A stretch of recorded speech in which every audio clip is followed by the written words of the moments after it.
It is going to be a good summer. That's for sure. I'm liking everything I've seen so far. Everything just looks good. They started us off with Liberators, and that was not the right thing to start us off with because that was like a hype killer. That was just Honestly, Yeah. Liberators look fine compared to what we're seeing. well now they do. Yeah. Okay. Yeah, it's like, oh wow, everyone just doesn't have access to a 4-up save that easily. Like, damn. Rend one actually matters. Okay. Yeah, There's less Kairos mortal getting wounds. moved to 5-up save, I was like, what am I seeing right now? What is happening? Kairos is on a 5-up save? I couldn't believe that. Yeah. Yeah, we'll get to him. But first of all, we are live.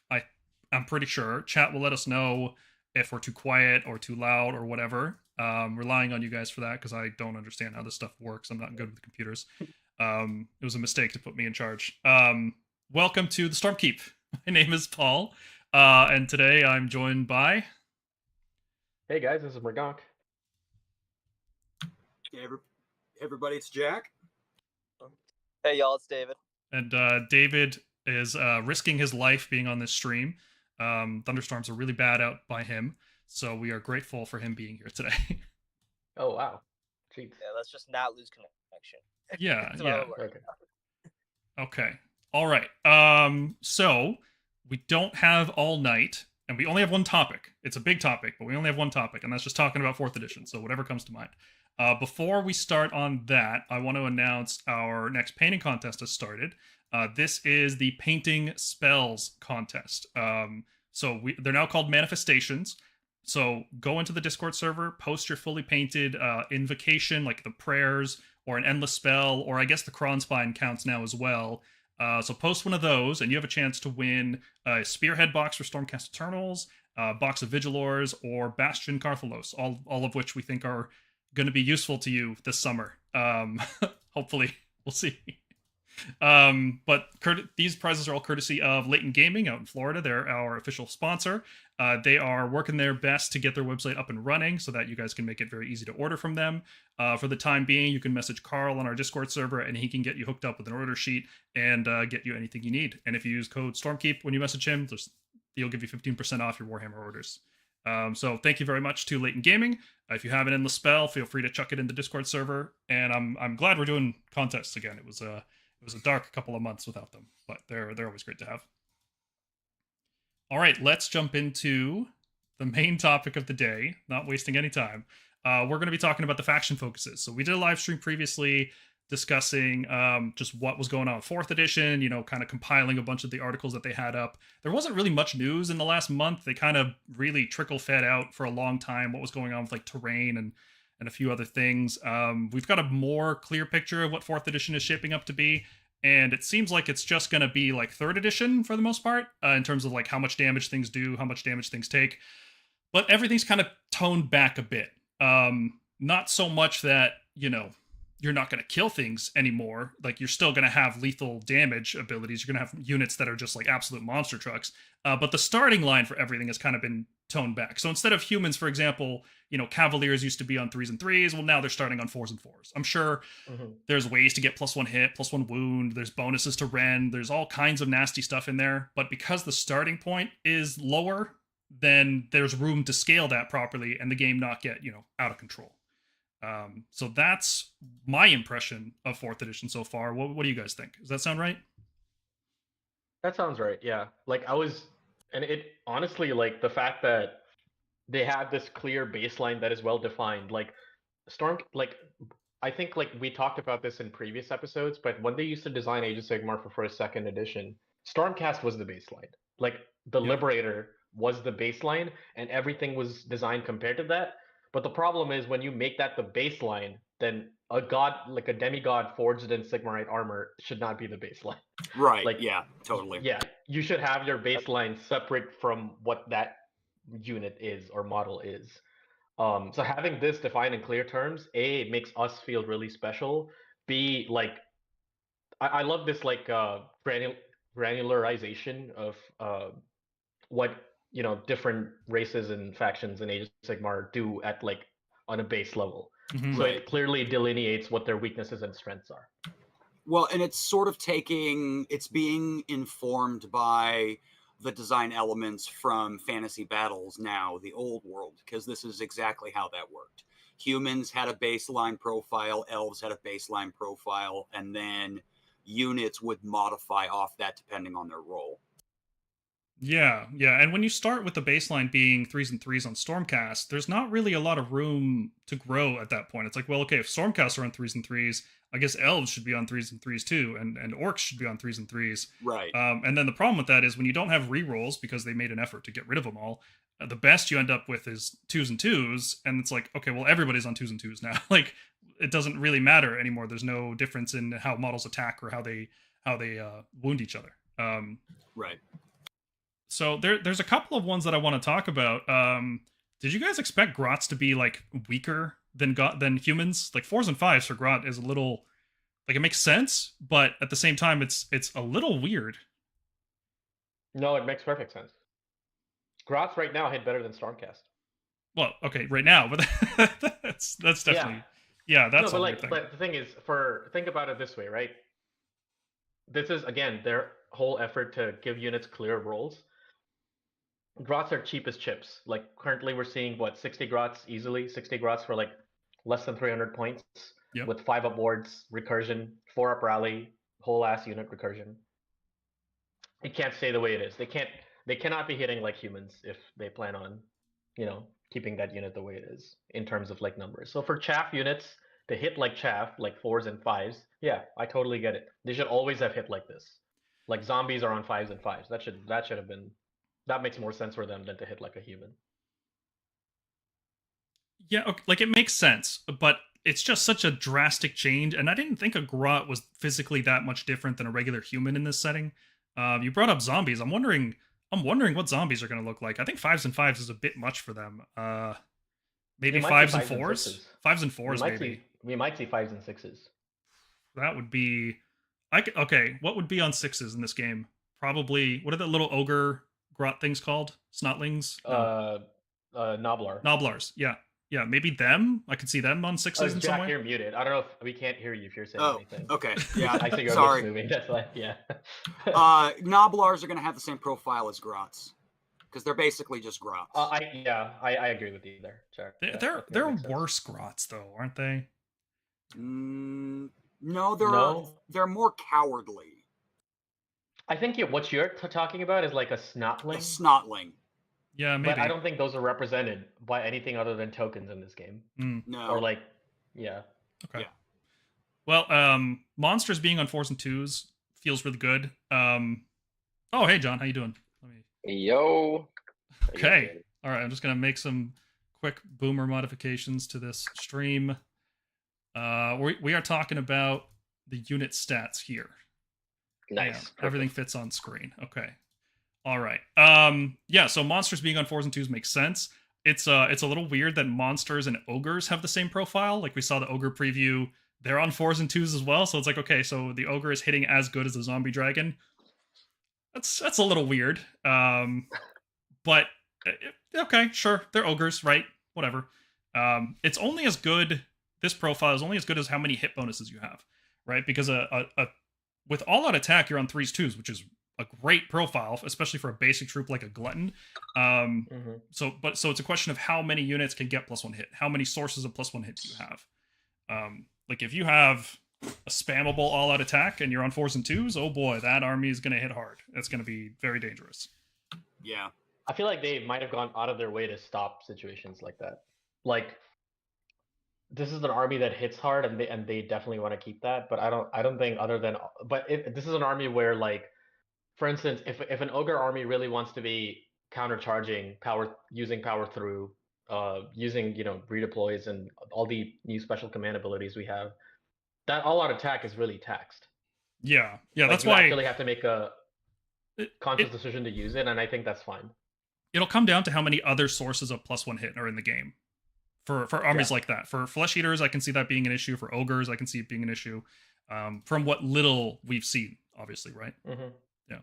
Oh, birds on 6s. wonder- Kelly in chat is saying Aether Wings on 6s. Yeah, totally. I could see Aether Wings wounding on 6s. Or hitting on 6, something like that. Yeah. Sorry, David, you were saying? I wish they were tokens. I legitimately don't understand why. Like the fact when they said that it's a unit, I was like, why? Just like make it a token. Like Yeah, David. Yeah, I was thinking like I wonder if like I know they said they wanted to stop save stacking. I wonder if they're just trying to stop like a lot of stacking in general. Like you were saying, Paul. Like I wonder how much they're just limiting bonuses in general. Like we saw blessed weapons, so like things are get +1 attack, but we haven't seen anything yet that's like +1 a hit or anything like an Azeros, for example. Yeah, and we've seen a lot, right? Like we've seen a lot of I think the Skaven only one we units see is that get +1 hit. Terminos. I think he's the only one. Terminos does give +1 hit. Vigilant in Spearhead gives +1 hit, but not in AOS proper, which is kind of a shame. That would have been cool. I don't know why I took that out. That would have been so awesome. They did stop Ushra on save stacking, James. They gutted it badly. I don't know how that army's going to survive taking any damage now. But Whoa. We talking about the double delusion thing? Well, no. Like Mystic Shield and Finest Hour are just gone straight up. I mean, if Ren goes down, I don't see that army having a huge problem with survivability. That army save stacking was legitimately a problem because you could have horrors on unrendable 4-up saves or 5-up saves, and then on top of that have unit recursion. Yeah, like, that's how it survived. It still wasn't like immortal by any means. Well, it was just tough. Yeah, but like that's in a meta where things are just casually -2 Ren, -3 Ren, and dropping 25 more wounds in a phase. In a phase where that isn't happening, they are automatically a lot more survivable. Yeah, I'll talk about this later with the FEC preview. But Crypt Guard are on a 6-up. That does not give me a lot of hope for Flesh Eaters being able to survive long enough to do anything. Well, I'm also hopeful because like we see a lot of these like bad saves, but remember, Battle Shock doesn't exist anymore. The way I have beat ogre armies in the past is I literally just if I see a group of 8 gluttons and 8 iron guts or whatever, I kill like 4 models or 5 models out of each. I'm like, cool, spend your inspiring presence CP, and then we'll see half your army run away. Yeah, ogres are going to be actually really good at controlling objectives now. Like it's wild. Because their control score 3 on a basic troop, so 2 models alive are counting as 6. Yes, it's crazy. They're gonna really just out control you. Are we expecting really like that much of a change on the rend of our profiles? Like, because they're definitely changing the save and making it not stackable, but rend seems, at least to me, to be relatively the same stats wise on what we've seen. So you can still stack save bonuses. They're just way more rare. There's only all-out defense for most armies, right? Okay, just in case people are watching this and they don't understand that. A lot of rend has been reduced, but then there's a lot of like situation, like a lot of units maybe went from rend 2 to rend 1, or they stayed at rend 1 instead of going up. But then they'll gain like rend 2 or rend 3 against the specific target. Like Krondis gets anti-infantry, he gets an extra rend. Andrasta gets anti-monster. So it seems like rend it's probably going to be about the same, but with less save bonuses, each point of rend feels more impactful. So it's going to be more, it's almost like a pseudo strength toughness system that they've introduced. It's like your infantry, I'm going to use my anti-infantry weapons on you. That's the same as using, high volume strength 5 guns against toughness 4, right? Like that's basically the same concept. But it's going to be way more nuanced. It's not just like you have a generic gun profile that you can use. It's like each unit has a specific purpose. What I really like is it makes, if our allegiance ability is Rend 2, it makes it feel really impactful. Because I hated like Kairos just Mystic Shielding, all out defense, finest hour. Oh, they're just, that army was tanking Rend 2 for days. I'm like, what is the point of me spending 240 points on my hammer unit? It gets worse because, go ahead. What I was going to say, that's one of the things, we're focusing on individual aspects of the weapon profiles, right? So we talk about, so ogres being on 4s to hit, 2s to wound feels really, really strong when that's the same thing that a monster gets, right? But most of the monsters that we've seen have had their base damage go up, right? So ogres are just as accurate as monsters, but they don't have the same rend and they don't do the same damage. Ogre rend does seem lower, Yeah, it's most of the rend as a baseline has come down. Yes, there are lots of ways that we've seen to add rend, but they are situational bonuses. And I think that will make armies with like us and Slaves to Darkness 3-up saves suddenly feel really strong Whereas right now they don't. Well, right now it can, right? Like if you lean into save stacking with like a Castellan, the right Mystic Shield target, a reinforced unit, like Sure. The 4 Stormdrake unit is still really good right now, despite being really inefficient. But the thing is, there's just so many things that can go to Rend 3 or give you save debuffs even, right? So, but if you guys remember a couple years ago, those units didn't really exist. Like the most Rend we were dealing with was like Rend 1 in Ideneth was like, oh, okay, Ideneth is Rend 1. We don't have to care about this. Like we're just on 2s all the time. Ideneth had Rend 3. I well, just the on king, the king. Sure, on but that's it. Yeah. But like most of their units didn't have Rend, and that was like a significant weakness of the army is they were just bad at cracking armor. And then as the edition went on, they just like, oh, okay, armor just doesn't matter anymore. Nobody's going to lean into this strategy to counter Ideneth because it just won't work against Lanesh. Well, I disagree because I think because it's not that let's assume for a second save stacking goes out the window. Ideneth is a fine army. If you just have a 3-up save army like Slaves and you can just only all out defense, they're a fine army. Totally. It's when you introduce like cover, Mystic Shield, Finest Hour, that's when it becomes a problem. And ultimately, my problem is, yes, we can save stack better than most armies since we have legally, we have the Lord Castellan in our roster right now. But in in a meta where everyone can save stack, we suffer the most because we're super elite and we don't want to be like on objectives. Like we want to be able to clear things out. So save stacking helps us, but it hurts us more than it helps us. I agree with that, yeah, because like our one of our identities as a Stormcast army is having better quality weapons. Like we used to be the Rend 2 army, right? Like when the edition was out for a good while, we were, oh, that's the army that has all the Rend 2 and the Mortals. But if everybody's save stacking, like if a Lord of Change with, +2 save and then uses Fate dice to just automatically guarantee their saving, it's like, oh, okay, well my Rend just didn't matter. So we'll see. It's definitely going to change next edition, and I think it's a good idea to change it because it always felt too like we had to save stack like our reinforced hammers because we were spending so much money on them. I mean, obviously dragons are a good example, but points, but money, yeah, also money. Yeah, sorry, points. I mean points. So many points on them, right? And I think like now you'll feel a bit better about just leaving it out naked, because the Ren's not going to be as strong. We have a chance to really be +2 if we want. And mortal wounds have gone down. We're going to feel more confident. At least I feel like I'll feel more confident with some of the hammers. I know, Jack, you and I talk a lot about power creep and that we're worried about it coming in. I think our saving grace, like 3rd edition, our saving grace was just having really long range, and our holy commands, they like carried us through the whole edition. Our saving grace next edition, even if there's power creep, is going to be heaven sent.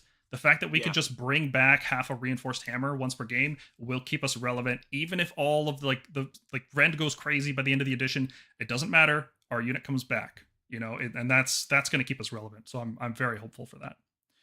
Well, other than that, like I was very depressed when I saw the Stormstrike Chariot Warscroll and the Annihilator Warscroll because I'm like, all right, cool. They've removed the charge mortal wounds. They've basically marked Stormstrike Chariot's mortal wound capability. But then they did the same thing to Ogres. Right. And Ogres currently, when I fight that 6, Beast Rider list or whatever, they're doing 6 mortal wounds to any hero they want with a Blood Vulture. Then they'll output like 20 mortal wounds in the charge phase. And if they get a double, that game's over. Yeah. And I know a lot of Ogre players may feel really bad about losing those mortal wounds, but I'm like, I know it's a strong and fun rule, but this is ending games in 2 turns. Well, like how fun is this? As an Ogre player, I looked at the Ogre rules, and I think they're fine. The Huskard on Stonehorn's Warscroll, I think, is fine. If it's pointed correctly. Because I agree. Yeah. Right. Like the Huskard Warscroll, if it goes up to 440 points or 425 points with the 15% increase we're expecting, it's not gonna be worth that point value because it lost the mortal wounds and it lost its ward save. I was gonna get to that next. I think losing its ward save is fine if let's assume in a meta where long strikes aren't just putting mortal wounds into you on 6s, where sentinels aren't doing that. Where Annihilators and Stormstrike Chariots aren't just wrecking half your health with mortal wounds. Maybe you're not even going to need that ward. Okay, who cares? If everyone's just doing a piddly D3, who cares? And battle damage basically doesn't matter. Like a 1 health Thunder Tusk or Yeah. Stonehorn is almost as dangerous as a full health one. Right. Yep. So we'll see. Okay, I don't want to derail the conversation too much before Yeah. we get into that.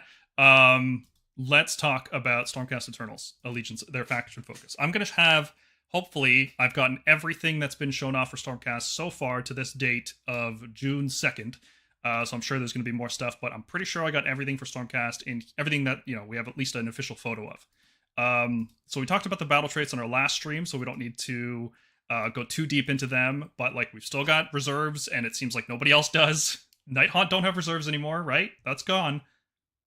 Skaven do. Skaven do, yeah. Skaven and Yeah. Stormcast seem to be okay. It's weird that Nighthaunt lost reserves. Well, Caradron has reserves. Caradron has reserve, yep. The Zinc summoning mechanic is a reserve mechanic now. Kind of. Wait, yeah. what? Yeah, so in that article it said that summoning as we know it now is going away, and that basically the summoning rules that we have seen have all been based around a reserve mechanic. You mean bringing dead units back, kind of mechanic? I thought that's what they meant. I think it's also I think they talked about that, Jack, with the context of the chaos spawn. So like you get the chaos spawn in your army, but it has to go in reserve or something. Yes. And you could just keep bringing it back any number of times. Something along those lines. Right. But it seems like reserves are more controlled, more focused, more specific. Right. No Stormkeep. No Stormkeep. No Stormkeep at all. No That's Stormkeep. which is, that's fine, right? Like, whatever. Not upset. We have Heaven Sent, which is once per battle, spend a command point, and you get to revive any non-unique infantry or cavalry that has at least 2 models. So no heroes will qualify, presumably.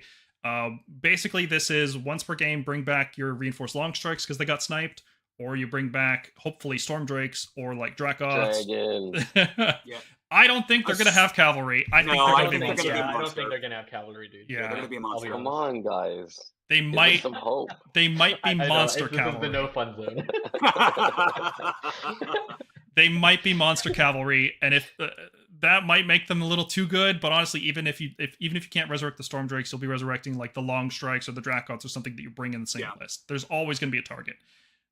What you won't. This would have been great with Dracolines, but oh yeah, how great would that have been? That would have been awesome.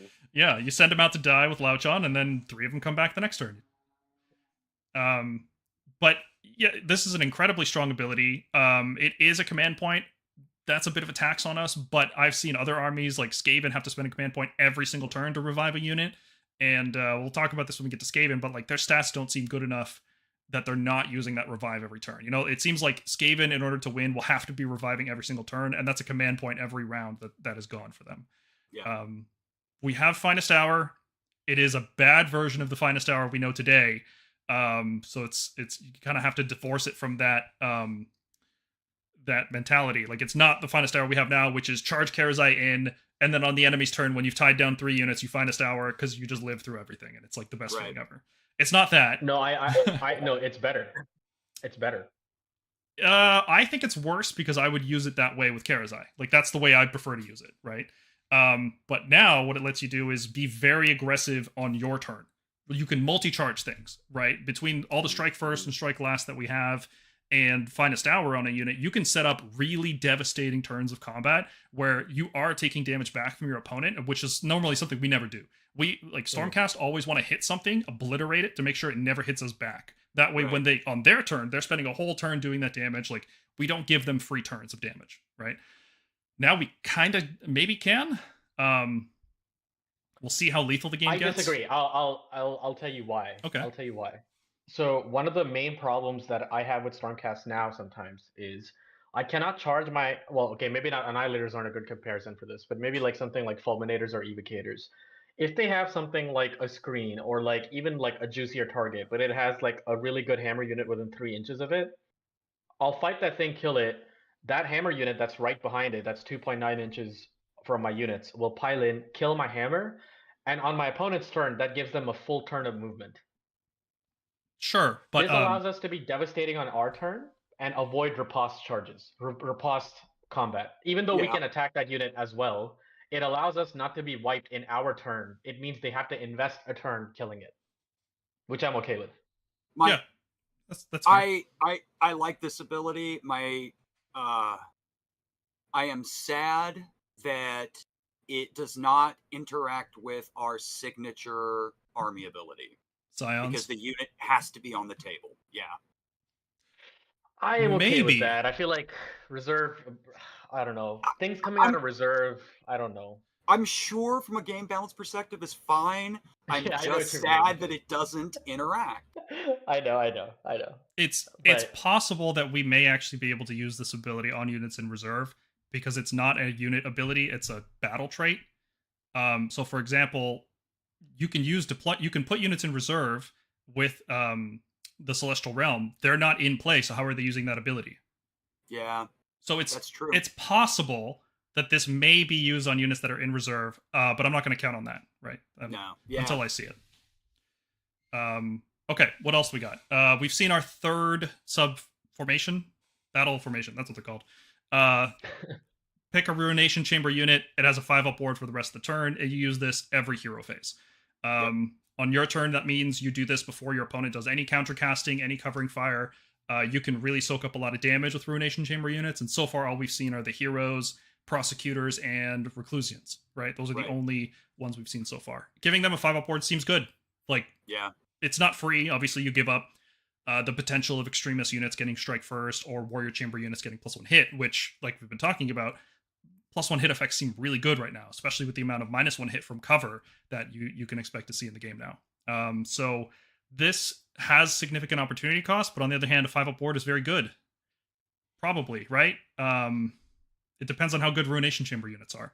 Like, if there's no really big Ruination Chamber unit that you want to just make an anvil out of, and like a tentpole unit, then I can definitely see us skipping this just to have our extremist unit strike first sometimes. the more I see a Ruination, other than prosecutors, who I think are like, it's gonna sound weird, but I think they are the replacement for annihilators in some ways. yeah. I see most of Ruination so far as a complete anvil chamber. It is like, or what I would like to call the hybrid. This can be an anvil and it can like brawl in fighting. Like a bruiser chamber. Yeah. It's weird. It is not purely offensive or purely defensive. No, it's there to like slug it out. I'm not sure what to think, but it is a very useful ability because they have that 4-up ignore or 3-up for Reclusians. Yeah. Also built in, which is what adds up. You know, those kind of effects, defensive buffs add up. We got to see more of those units. Like, it's so hard to judge how good the Ruination Chamber is as a whole when we've only seen a foot infantry unit and a throwaway hammer unit, like prosecutors. So it's really, really tough to judge this because, like, Reclusians, I think, are too slow to really benefit from this, and prosecutors are probably coming out of reserve or are dead already before you can do this. There's also a timing issue here because you use your hero phase abilities after your opponent on their turn. They could technically kill the unit with spells before you have a chance to activate a ward on them for the turn. So that's worth mentioning. But it seems good enough for an index, you know. Hopefully the Vanguard Chamber one is good. Blessed Weapons got a huge upgrade. Instead of just being hit rolls of 6 give you an extra attack, you just get an extra attack all the time. Regular chant, you have to put it on an infantry unit. But if you get a big chant on a 10 plus or 12 plus, sorry, it affects all Stormcast units, not just infantry, everything wholly within range of the chanter. Does that secondary, like that, I'll start the discussion. Do you guys care that much about the secondary effect on this? Because I feel like it's bait. You know, like I feel like we're not going to get this off. And by the time we do get it off, we're not going to have enough units in range to benefit from it. So I think until we see the Lord Relictors, if we're going to get a Lord Relictor Warscroll, right? The Veritant is a 2-chant priest, right? So seems that way. Yeah. That would mean that when you want to use this prayer, it's probably going to go off on that infantry unit. But if you roll boxcars, your whole army within 12 gets it, right? But more importantly, if you spend the command point to chant this in the enemy's turn, you can pop that 12 for that to be in that combat phase. that seems like a bad use of it, because as soon as you get this off, your opponent could just retreat. But using counter prey to just get ritual points and then on your turn pop off with this thing, that seems good. Yes. Well, that's what I mean. You could like build up to the 12 out of your turn. Yeah. I think the only issue is like the Veritan base is a 40 M, so like it might be hard to really bubble it within that 12. Now I'm curious if like we were saying, I think in the Discord, like what if Ionis is like a 3 champ or gets a bonus or something, like now a bigger base getting that 12-inch, it's like, okay, now we're cooking. Like I think I'll be honest, like how many units are you interested in getting this off on? Most of our units are cavalry. The ones we really care about are cavalry. Yeah. I'm like, I maybe want to get this off on 2, maybe 3 units at best. I think that's entirely possible, even with the 40 millimeter base. And Kelly in the chat says you could literally wait the entire game and not hit 12. Yes, this could very reasonably happen, because as soon as you roll a 1 on any chanting, not only do you not get any ritual points for the turn, you lose D3. So you might, on your first roll, get 3 ritual points. On your second roll, lose all 3. Right? Like, even with a 2-chant priest, this does, to me, it seems like bait. It's a cool, big, flashy effect, and it leans into the new ritual point system, but I don't think it's going to be that big of a consideration. Maybe Ionis. If Ionis has some crazy chanting stuff going on, maybe him. Right. It has to be treated like a nice to have, and like if you get it, great. But you can't lean into it. Right. I don't think it's going to be good enough. Well, the good thing is we just get all the prayers. There's no opportunity cost, right? We don't know what the other prayers are, but we get don't know all what of they them. are yet. I hate that. I just want to see translocation. So annoying. Or even I'll I've settle for always lightning wanted us- chariot. Yeah, I've always wanted us to be able to have all the prayers. Like I just always tried to find ways when I first started playing to have at least 2 using battalions and stuff, but like having the full prayer lore when we had such a good prayer lore was something that like I'm really excited about, but we haven't seen it. So it's very hard to We tell didn't what they're have command changing. traits, we didn't have artifacts, but man, did we have good prayers. They were so good. Yeah, exactly. Mr. J says Ionis better be at least priest 2. I think he should be priest 3. Like, if a foot priest can be 2, he can be 3. Why not? Make him huge. Make him like the ultimate priest in the game. I'm okay with either priest 3 or priest 2 with insane bonuses. Like he just casts on a 10. Sorry, prays on a 10. Yeah. Anytime he prays. We could just auto pray. Give up one of his, get auto. Yeah, I'd love that. Yeah. Jack, your keyboard's so loud. Sorry. Like a typewriter. Okay, moving on to Warscroll. So we saw our basic troops, and this is not a fluke. They're 2 wounds, they're 3-up save. I think the whole Stormcast army is going to be 3-up save, right? Didn't we hear that confirmed somewhere? Yeah, they said they've moved it 3-up across the board, which for shooting units, for Vanguard units, huge. That is huge. Yes. Yeah. It's so nice to just have it consistent and like not have to think about it. Yeah. The Drank Sword Templar on a 4+, the audacity. It turns out it was a mistake after all. Yeah. They fixed it. Okay, so we've seen Liberators and Vindictors. They seem good for basic troops. Like, you compare this to like a Steel Helm, or what else have we seen? We haven't seen Wardens from Lumineth, like Clan Rats. Like, yeah, for a basic troop, they're good. I don't see them doing anything except just being a screen again, though. Yeah. Like, and then their value really is just how cheap of a screen can they be? Because we don't even need Battle Line anymore, right? Like, the only purpose of these things is to die. Both of these units. Reinforced Vindictors, unless they start with 10 models, I don't think reinforcing them to 10 is going to be worth the points. Like, how often do they survive that combat? Like, they do get strike first, but even when they do, they don't do much damage. 2 max damage per model on Stormcast is like, that's really bad. Yeah. It's okay. I like them as like actual roadblocks now. Like we were doing that before, where we drop something in and then we know it's gonna die, but it's blocking a turn of movement basically. But now it's kind of blocking a turn of movement and being a little bit annoying with like the extra rend, putting in a bit more damage. Like I kind of like that utility of the new Vindictor scroll. I'm excited to take those and actually play them. I didn't play them at all. They were the first models I ever painted when I started playing the game because it was in Dominion. But yet I never played them, I don't think. Going off what John said, previously we sent them in, they died, and we hoped that they pinged some damage with Blaze of Glory. And now they can maybe actually fight, which I like way better. We're definitely losing Only the Faithful, right? So like these guys are straight up gonna do less damage. The Hallowed Knight's ability to fight okay. on death. We're losing Blaze of Glory. Like, these guys are straight up just gonna do less damage as a screen than they did before, and I don't think reinforcing those good enough. So unless there's a way to run them in a squad of 10 base, I think they're just gonna be a cheap screen. And like Lucky Loki in the chat is asking, do we take Redeemers? I don't know. It still seems very useful to zone things out. Like, there's deep strikes in the enemy turn, and like you don't want to let Storm Fiends deep strike in 10 inches within 10 inches of your hammers. It still seems useful to have cheap screens, but like one of the main uses we have for them right now is the fact that they can be recycled with Call for Aid. You're not going to Heaven Sent 5 Liberators. Like, that's not a good move. You needed to soak up counterfire. Yeah, something's got to get shot. Something's got to get charged. So, like, we're going to use screens, but are we going to use Redeemer screens? Or just whatever's cheaper? Like, maybe we just pivot into Aetherwing spam instead. Right, that's kind of what I was thinking. We're just, They're we fast. just have like 5 my units God. of Aetherwings on the board. Yeah. I only have 3 Aetherwings. Let's not do that.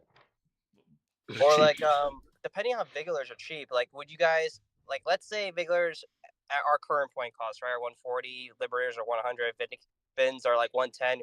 Would you consider a Vigilar screen if it was 120 points? That's a loaded question, because that +1 hit buff is insanely good in the new edition. I would definitely take Yeah. Vigilors next edition. Well, If let's they say stay like the that. same. They have it. Let's say that like +1 hit like went away. Like, would you take a shooting screen that was 120 points? For 10 shots, for essentially just Liberator damage, but in shooting. Yes. I'd pay 120 for that. I wouldn't pay any more than that. It Yeah. depends But on even what then the it- squeeze is in the list. If Yeah. I have a 40-point squeeze, definitely. Don't have to pay for endless spells anymore. Depends on the list as a whole. 40 is a Well- lot. 40 is a big squeeze. Are Triumphs going away? Do we know? Yeah, Yeah. yeah. So is there any point to not push your list to 2,000? Is there now, besides Triumphs? No, there's not, right? There you go. So that becomes what you're talking about, Paul. Like, if I've got 40, if I'm at 1960 and I can spend 40 points to take my Liberators to Vigilers, so now they have some ranged output. Yeah. Seems like a no-brainer. There's no battle line. There's no Redeemer keyword to make use of any of that stuff. I'm pretty sour on these guys. Besides, there's still possibility that there's going to be buffs in our indexes and our battle tome that make these guys offensively or defensively useful. Like, maybe there will be a way to get 10 Vindictors as a baseline and then you reinforce them to 20. Because, like, if what we've heard about Chaos Warriors and Spearhead is true, they start as a unit of 10 in AOS. Like, man, that's a tough brick. Like, imagine if Vindictors could be that, right? Like, seems like a big miss if they can't be that, frankly. Like, I don't know what else this unit does. I have to head out, but I will see you guys Later, later. Morgonk. See you, dude. I have a thing to take Later. care of. Yeah. Good night, guys. Back to Vigilers quickly though, like without the battle line tax now, they are a bit more valuable. I agree. I was making this Because case we were to just Paul the other day. never taking them before. Well, yeah. If you ported the same unit over to the new edition, they'd look a lot better. But it's going to be a different I wonder unit. what Yeah, probably. Based on how the unit is described, I would expect that they're going to have a pregame move or something like that. Move after shooting. That would be great. Something. Yeah, Yeah. they're going to have something. Anything else to say about these two basic troops? Like, Stalwart Defenders looks terrible to me. Adding 3 to control score for home objectives, like, who cares? And it's wholly, I don't like either of these. Yeah, they're straight up going to be battle plans where you just can't use this. That's just a bad ability. I'm not a fan. Maybe it'll matter once every 10 games, if I'm being generous. Not ideal. All right, let's move on to something a little more elite. We've got the Chariot and Prosecutors up on the screen. Now, we talked about the Chariot, right? It obviously is strictly worse than it was before. You have to dump a bunch of command points into it, and based on how much we are talking about, like, countercasting, counter-praying, counter-charging, all-out attacking, defense, power through just doesn't seem like a priority.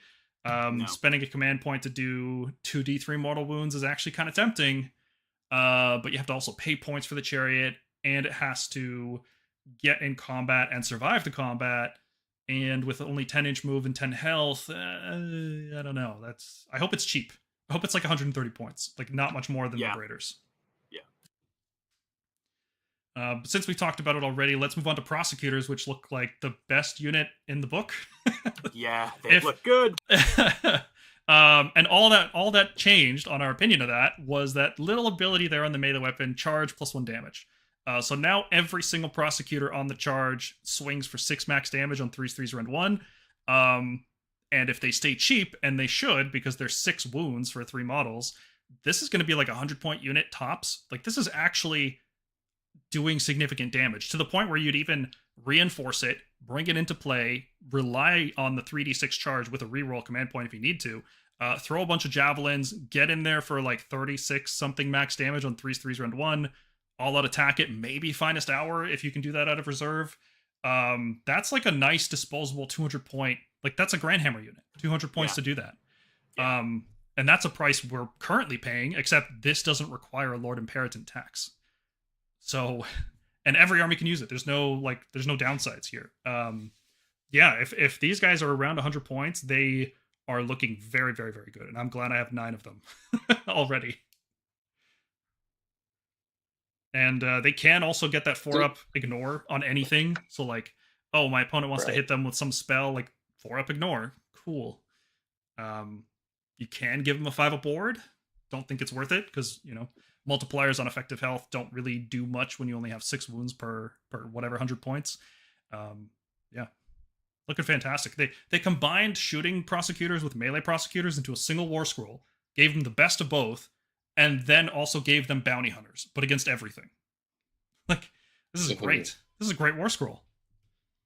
Yeah, assuming the rumors on the price is true, or the points, but... Yeah, what is that rumor, we don't John? know. It's like 85 or something. 85! I can't, no. No way. I don't believe it either. I'm just saying. People are getting hyped. Wouldn't people just take them as allies, too? Assuming we allies don't know exist. how allies work, yeah.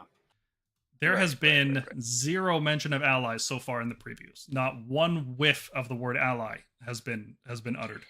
Yeah, and if they're smart, the combat ability section just won't work in the ally transfer. Maybe like something like that. You know what I mean? Like, I hope they're thinking about it. They seem to have really thought about it a lot. I hope they've sort of thought about what changes with allies, or like no unique allies. We've talked about that for a long time.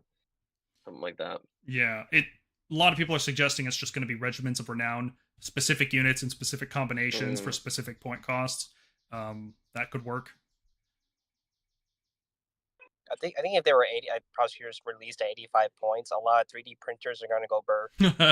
Yeah, they are. It'd be like 24 prosecutor art lists for like the first 3 months of AOS. Yeah, prosecutors are going to be... I mean, there's a lot of old models out there on eBay right now for cheap, and they look exactly the same. Like, the old ones with the spears are very similar. Yeah. 85's too good to be true. I hope it is, but I'm not getting hurt again, No way. It's too good to be true. But you can bring 2 or 3 units of this. A pack of 6, couple packs of 3, just to get little bits of hammer damage here and there, throw away 85 points, whatever. Doesn't matter. When one unit dies, you can even heaven sent it, bring back 3 of them out of the 6, and then do it again. But are they gonna have to be brought in a reclusion battle drop or whatever? Is that gonna be part of that? I don't think so. Because do you care about giving this unit a 5-up ward? No, I'm just wondering if you're allowed to bring it. Oh yeah, you can bring it. You can bring anything. No. Okay. To be fair, we don't know what units fit in regiments. So maybe if you want to use this unit in a regiment, you have to use a Ruination Hero. Maybe. Right. We don't know. But as far as I can tell, even if you don't want to bring a Ruination Hero, which I think we'll want to bring the Lord Veritant. I have a feeling we're gonna want to use her. But you can just bring them as auxiliary units. That's always an option if you don't care about giving your opponent CP. All right, moving on. We saw previews for the Knight Arcanum, who actually does something now, which is cool. +1 to casting if you're using a summon or banish. That's cool. Lord Arcanum died and gave their power to the Knight Arcanum. That's cool. 4-up ward against mortals from manifestations. No idea if this will ever matter. and then enemy manifestation still can't move near her or pass or through her combat range. So, okay, has a niche, cheap wizard probably. I can't imagine this being 130 or more. Like it's probably going to be Knight Incantor level, 120 points. One cast, good at summoning if you want to summon comets. We don't know how good the comet is. But yeah, okay, has a niche. It might be the only non-Krondys wizard in our army as well, so that's one hell of a niche. So it looks fine. They're gonna make the Hammer Storm really good. It's gonna do like 10 d6.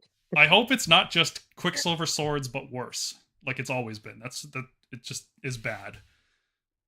Anything else to say about the Arcanum? There's not much to say, right? She's got a roll. That's cool. Yeah. I mean, countercasting at +1, -1 for the countercast. So back to average. Manifestations in the enemy turn, that could be cool. And then you just banish it on your turn, and then maybe you're able to even resummon it again on your turn. So like what you could, I don't know, maybe the core rules don't allow this. They probably don't because I'm saying it on the stream, so it definitely won't be true now. You could countercast the comet, and then on your turn banish it, and then on your turn cast it, and then also banish it again, and then countercast it again in your opponent's turn. If you have enough like priests and wizards to do that. That could happen. That could be a thing, unless there's something specifically saying you can't, banish a spell that you just summoned or something like that, but who knows. Annihilators. They still got a 2-up save. They're still only 3 health, so 9 wounds on a 2-up save. 2-up save seems like it's going to go a lot further this edition. Seems like it. But does a 2-up save on only 9 wounds matter? It does when the mortal wounds output goes down. Yeah. But Even gonna, just a couple it's ones. It's going to depend on their points, man. It's going to depend on their points. Yeah. If they're cheap, they're cool.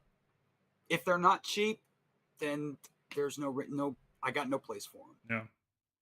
Well, okay, let's go over their rules.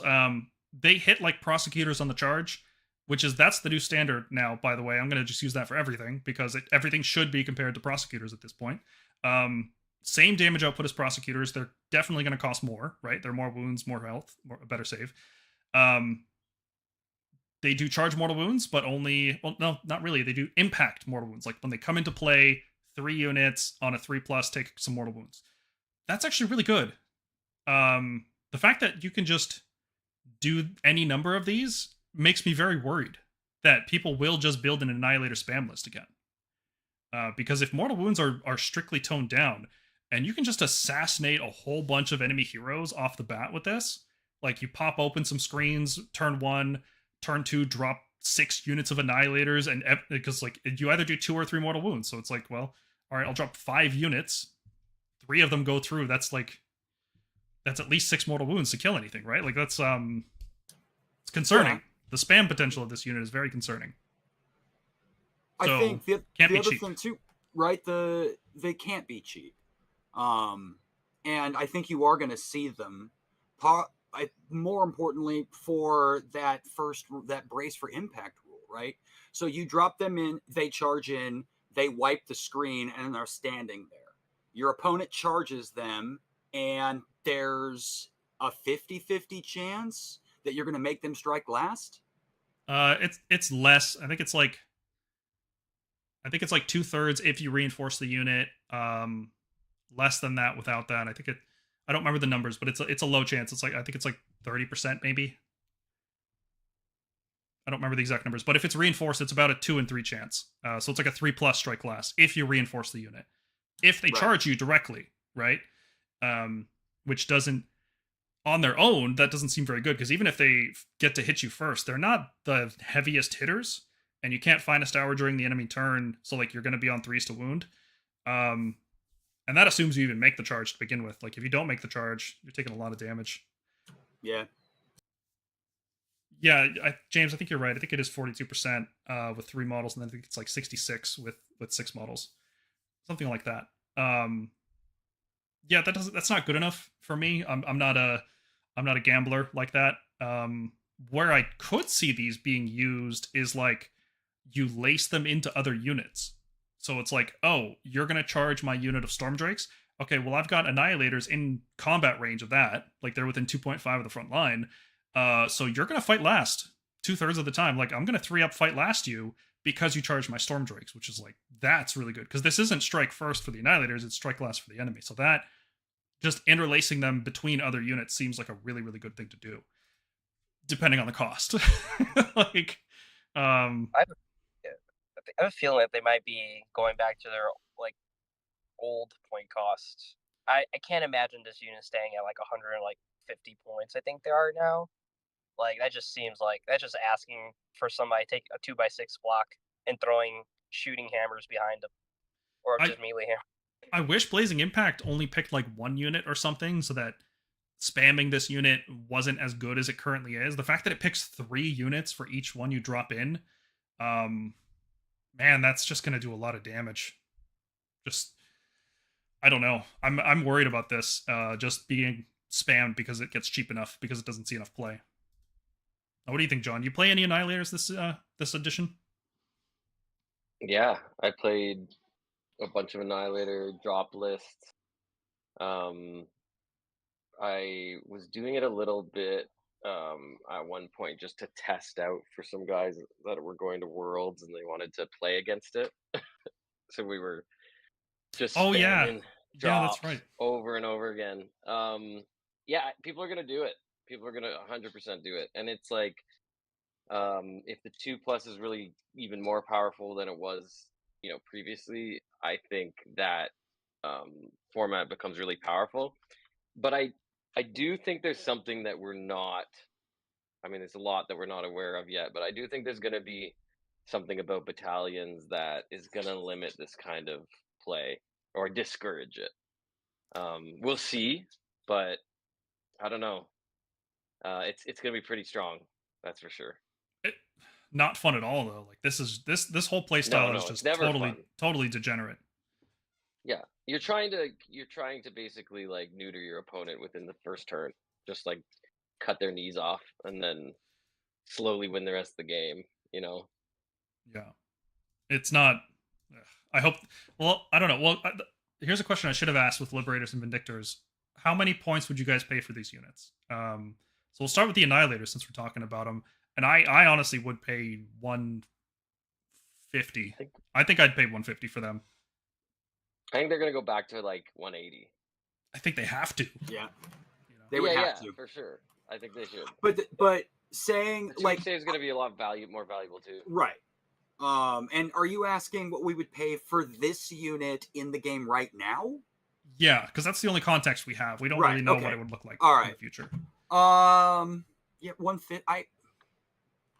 I still think it's a 150 unit. Yeah, but like John said, I completely agree. It can't be 150 because then people will spam it. Like if you can bring as many Annihilators in 4th edition as you can right now, yeah, that's just so stupid. Because they do the same mortal wounds from dropping in. Like all you lose is the charge mortals, right? And it's not like wound counts are going up in next edition. Yeah, and it used to be on a 4+, and so it wasn't even as reliable. I think it was a 3+. I think the charge mortals were 4. I thought it was a 4. Yeah, it was a 3-up for D3. Okay. Yeah. So, but now it's basically just it's happening. 3-up, yeah. 3-up, either 2 or 3 mortal wounds. Yeah. Every time. It's wild. I think the unit should be 150 points, but I think wargamers can't control themselves, so the unit's gonna be 180. Yeah, regiments could definitely be a limiting factor. Like if they can only go in with certain units, and if a list is just trying to kill you in one turn, I don't think it cares how many auxiliary units it has. Because oh, you're gonna get 5 CP, yeah, over 5 rounds. Let's see if you survive 1, right? Like it doesn't matter. I'm worried about this one. I want it to be cheaper, but I don't think it can be because of Blazing Impact. And Grandhammers are going to do this too, mind you. I'm pretty sure they're going to have the same ability. Yeah. All right, let's talk Lord Vigilant on Griffstalker. Underwhelming, right? That was my first impression. He is a tax you pay to make a Ruination unit fight twice. He does nothing else besides that. As far as I've seen, there is no benefit to having the hero keyword necessarily. Like your general, sure. Are you going to make this guy a general? Probably not. Probably not, right? Maybe. We'll see what bodyguard entails. But he is just a double tap tax. So, and Reclusians, I don't think are going to be the double tap target. I think there's going to be some kind of new cavalry unit you want to double tap with. That's why you bring this guy. He can keep up with them. And that's it. He's a Lord Imperator, except with less value because you don't even get the free command every turn. I don't like it, but I'm talking too much. What do you guys think? You've said it. That's disappointing. I thought you guys had something else to say. I was hoping I was wrong. I think, like, I was hoping when we first. Okay, let's go back to when we first saw the Spearhead profile.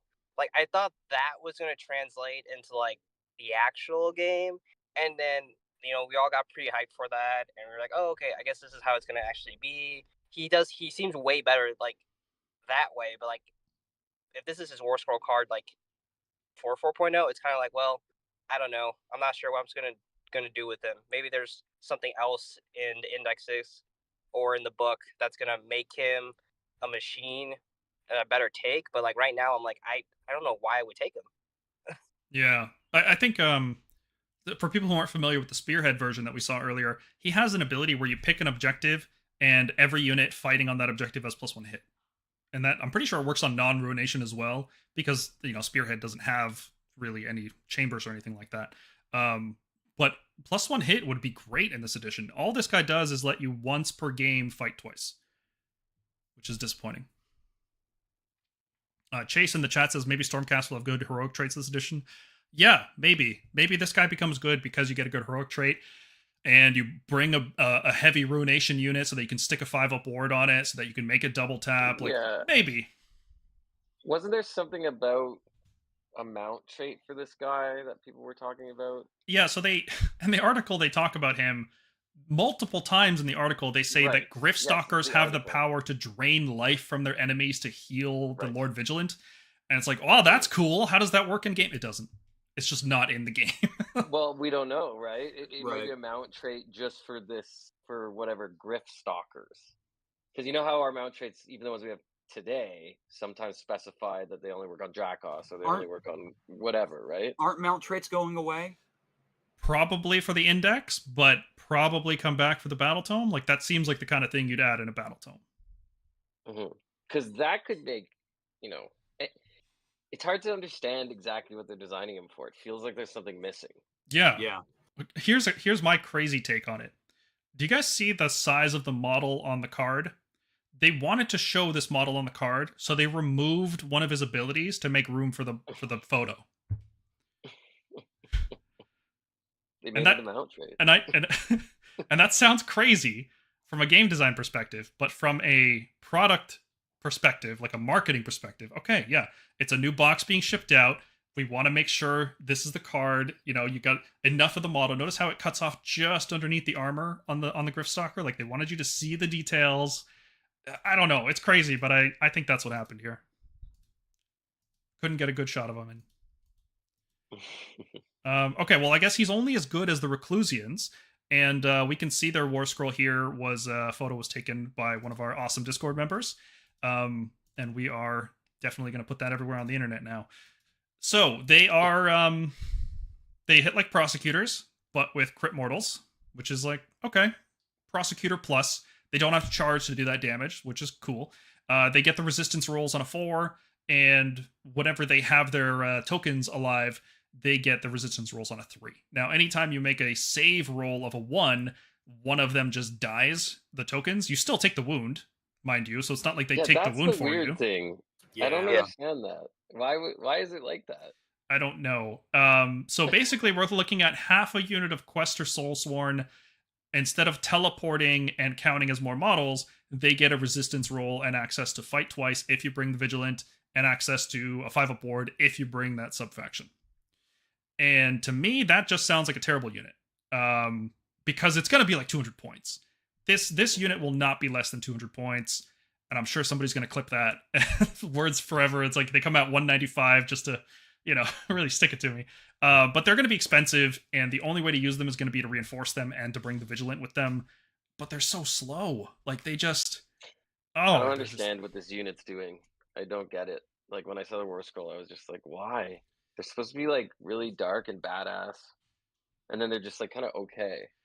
Yeah, they've got really heavy armor on and a shield, but they're still just a 3-up save. They're not even a 2-up like Annihilators. Okay, so let me... No ward.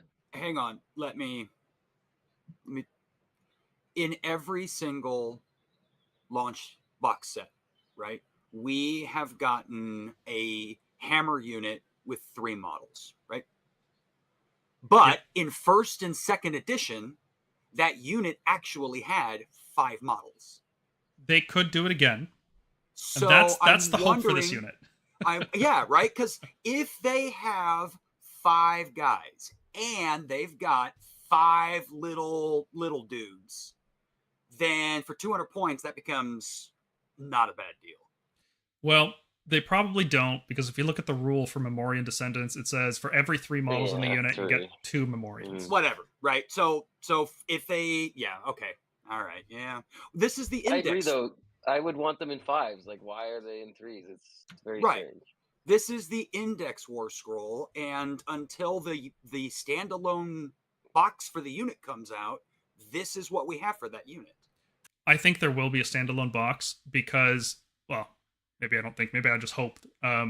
Because if you reinforce this unit, like, these are similar looking models, like axe in one hand, shield. 2 of the 3 models just look like that. If you reinforce this unit, it's just going to look the same. It's going to be boring. It's not going to be a good looking unit. Yeah. It's like, imagine if all you had was shield annihilators from Dominion. You didn't have the alternate sculpts and the full kit. You didn't have grand hammers. All you had was those 3 guys forever. So I'm really hopeful that we get a full kit for these guys later, and I'm really hoping that kit is 5 models with a different Warscroll in the Battle Tome, because these guys, you're gonna see it over the next few years. They're gonna keep dropping their points. They're gonna start out overcosted, and they're gonna keep going down and down and down until eventually it's cheap enough to run them as a squad of 6 with all the Ruinations Chamber stuff. Yeah, like, I'm gonna be completely honest. Like, I was really excited about new units and definitely getting the box, so that, I get Spearhead, I get the new book, I get the new models. But now I'm kind of like, I only really want the Spearhead book. Like, I don't know that I even want these models. It does come with the General's Handbook, or at least they said most of the stuff you need to play. In the cards, yeah. Yeah, so... I just don't know that I'm going to play these. They just don't seem that great. I don't know. It's complicated. They're not exciting, and it's... I want to be excited for them. It's in the start. It's in the box. They look so good, and then it's like, ugh. Literally, Graveguard could get closer to the opponent than Reclusians currently. And that's an issue. Chase in the chat says, lately for the past few years, new models aren't always super best, and they're not the worst either. That's all I'm pointing out. That's fair. Like, being a new model doesn't make it good or bad. They've introduced models that have been totally busted, like Storm Drakes. Then they've introduced models that have been totally garbage, like Vigilors. So, I mean, Vigilors have taken a 60-point cut across the edition, and they're still not, like, in lists for the most part, which is wild. And then Storm Drakes did the opposite. They took a 60-point nerf. That's still being used. Reclusians ain't it. I want to see the whole context, the whole battle tome. So maybe in like September, these guys will be playable. But right now, I'm not seeing it. We'll see. We need more context. I also think on an aesthetic aspect, like, they really nailed it with the little, like, token guys. There's going to be so many proxy models that people will use from, like, cities models and stuff. I think that's going to be really cool. But, the axes are cool, their robes are cool, but I do think that they missed the mark on just reusing the same shield again. Like, one of these guys, like, I don't know if it's like the Terminus guy or the Lord Vigilant or somebody, has like a really nice, badass, like, evil looking shield, like dark. Is it the Quester shield on their back? Or Vigil? No, it's on their back. Veritant? It's the one Veritant. of the new models. The Veritant. Yeah. That should be what they're holding. So it's not the same shield, and that it's mostly right. Sigmar's face in that embossed portion of the shield is now a skull. Yes, right. Right. Which would be so badass on their front shields. Yeah. Just gives them something a little bit different, right? I want to say they. Yeah. Okay. I think that their shields also has the skull. Oh, yeah. Yeah. Okay. Yeah. So I maybe want it's to just say the way we could paint them. It does have the skull symbol. Every ruination chamber does. Right. Unit does. But I like that if you compare them from Vindictors, they look appropriately elite. It looks like they upscaled the Vindictor design, and this is the natural evolution of it. And then they're like between that and like Annihilators, which are a completely different suit of armor. They're kind of between those two. But it's like, did we need that? Did we need something between the basic dude and the elite dude, like a semi-elite? I don't know visually if we needed that. Yeah. We'll see. Anyway, moving on. We also have more photos here of the Lord Terminos and the Lord Veritant. So the Terminos, it's a little hard to make out, but he does swing a whopping 12 max damage at Rend 2 with crit mortals, and with 2s to wound as well. He's on 3s, 2s, Rend 2. He's swinging hard. It's like the hardest hitting foot hero we've seen in Stormcast in a while. 6 wounds, 3 up save. He has the Ruination Chamber resistance roll. He has a Memorian, which again just dies if he takes a save roll of 1, which is actually a lot harder to do on a foot hero because it's hard to shoot him, right? Like until you get into combat with him or get really close to shoot him, he's probably going to have that Memorian up the whole time.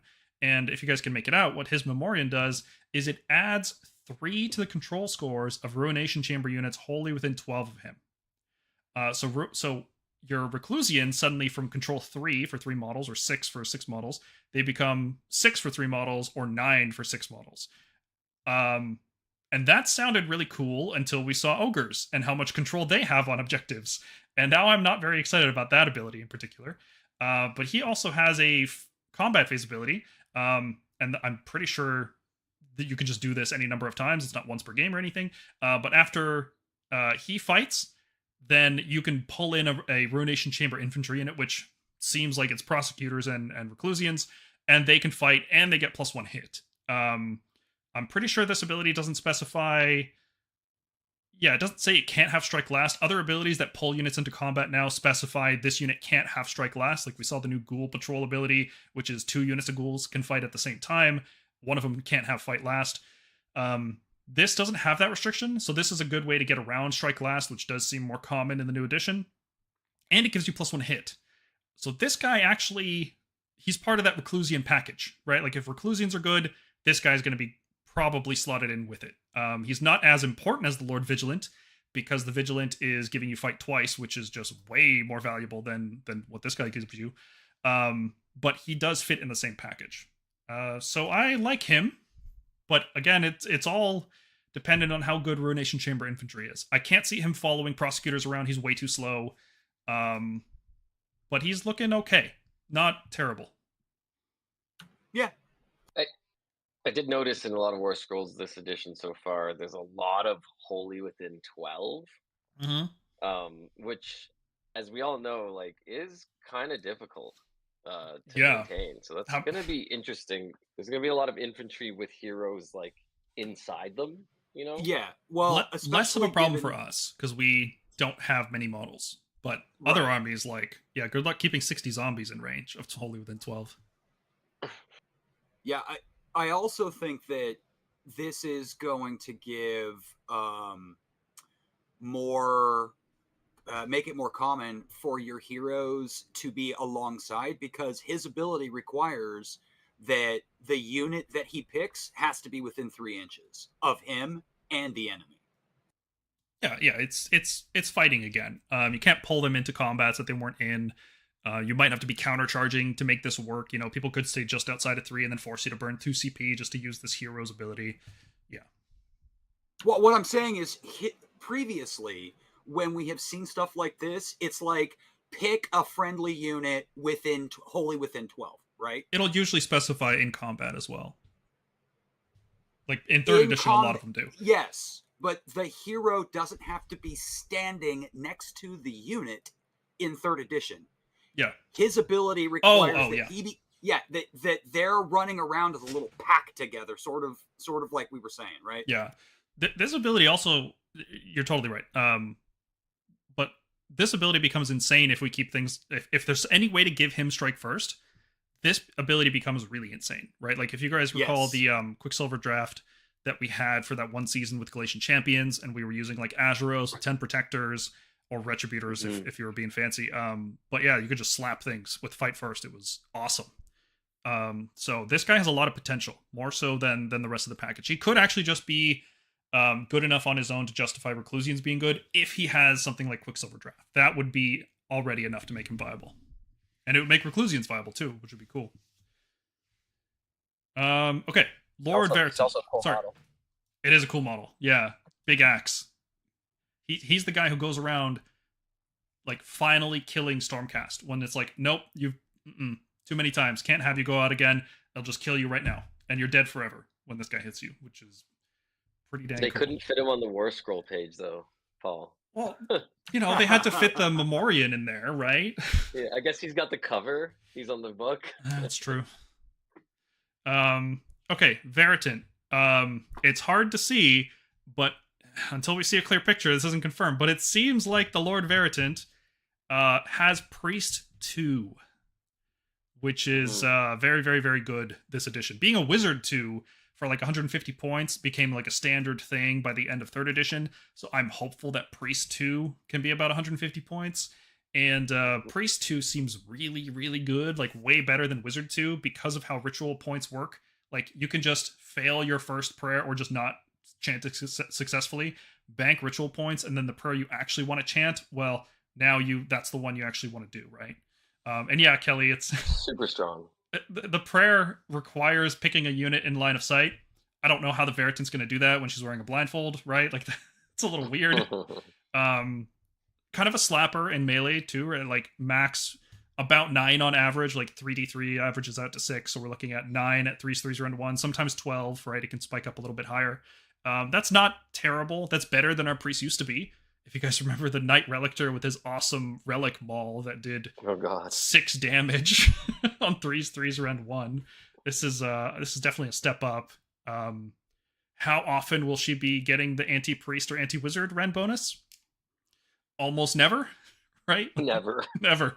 When's that gonna happen?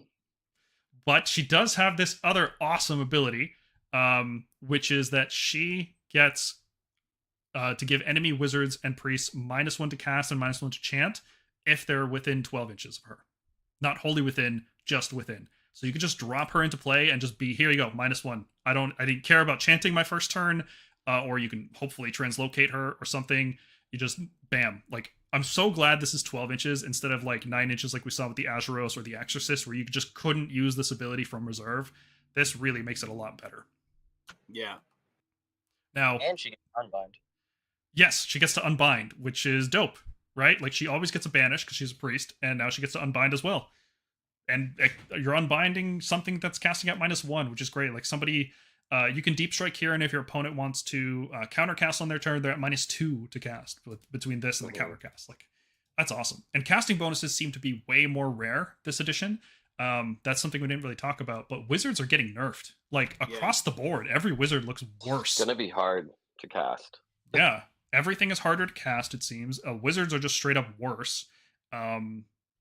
So -1 cast seems really, really good. So this is like, if I'm calling anything S tier this early, it's going to be the Veritant. Like, it's such an obvious pick. Yeah. She could have literally nothing on her Warscroll and just Priest 2, and that might be S tier for us. I'll also say, like, I think, and again, I don't know that this is intentional. Probably not, but I do like that, like, this model is very easily proxied with the old one, basically. Like, they're very similar. Mm-hmm. Yeah. You know what I mean? So, like, I appreciate that because a lot of people have that painted up, and it's gonna go on the table and not be super confusing. It has a big staff and it has a big sword, and it's got a companion with it. Mm-hmm. You know, it's gonna seem obvious, I think, to most people, especially with the Castellan now. Well, I guess people still have Castellans, but this, like, with the companion, I think the old model is a very good proxy. So I like that little attention to detail. Mm-hmm. Kelly in the chat says unbind bonuses are better. Unbind values based on the base casting value, not the roll. No, still based off the roll. but you are reducing the roll with this -1, which is good. So it is like having +1 to unbind. It's better though because the spell can just fail and then you don't have to risk unbinding it. Okay. Then we've got the two big ones that they showed off in our faction preview. We've got Krondus and Indrasta. This was great. This was a great day on the Discord server. Yeah, it was. They look way better. It's hard to be worse than what Indrasta was, to be fair, but man, does she look good and fluffy and usable. And I'm not gonna rain on that parade yet. I still want to be excited about this. And Krondus too. Oh, Krondus looks great. One of Krondus's biggest weaknesses was that his tail was really holding him back.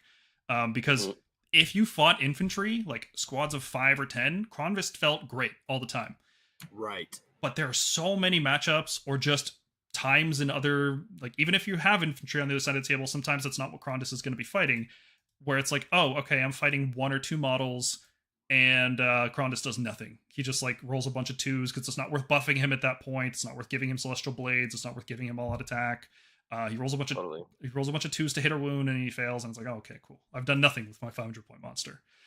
And, but he does, his melee damage is really way better. Like, nothing wants to stay in melee with Krondus now. He is a big slappy boy. The fact that he can also breathe in combat is like, no, you don't want to try to tie this guy down.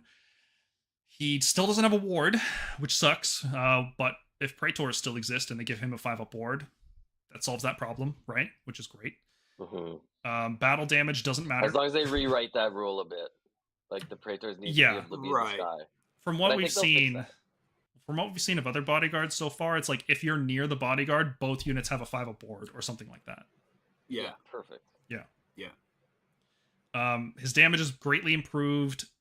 His spell is shorter range, which I don't like, but it seems like all spells everywhere are getting shorter range.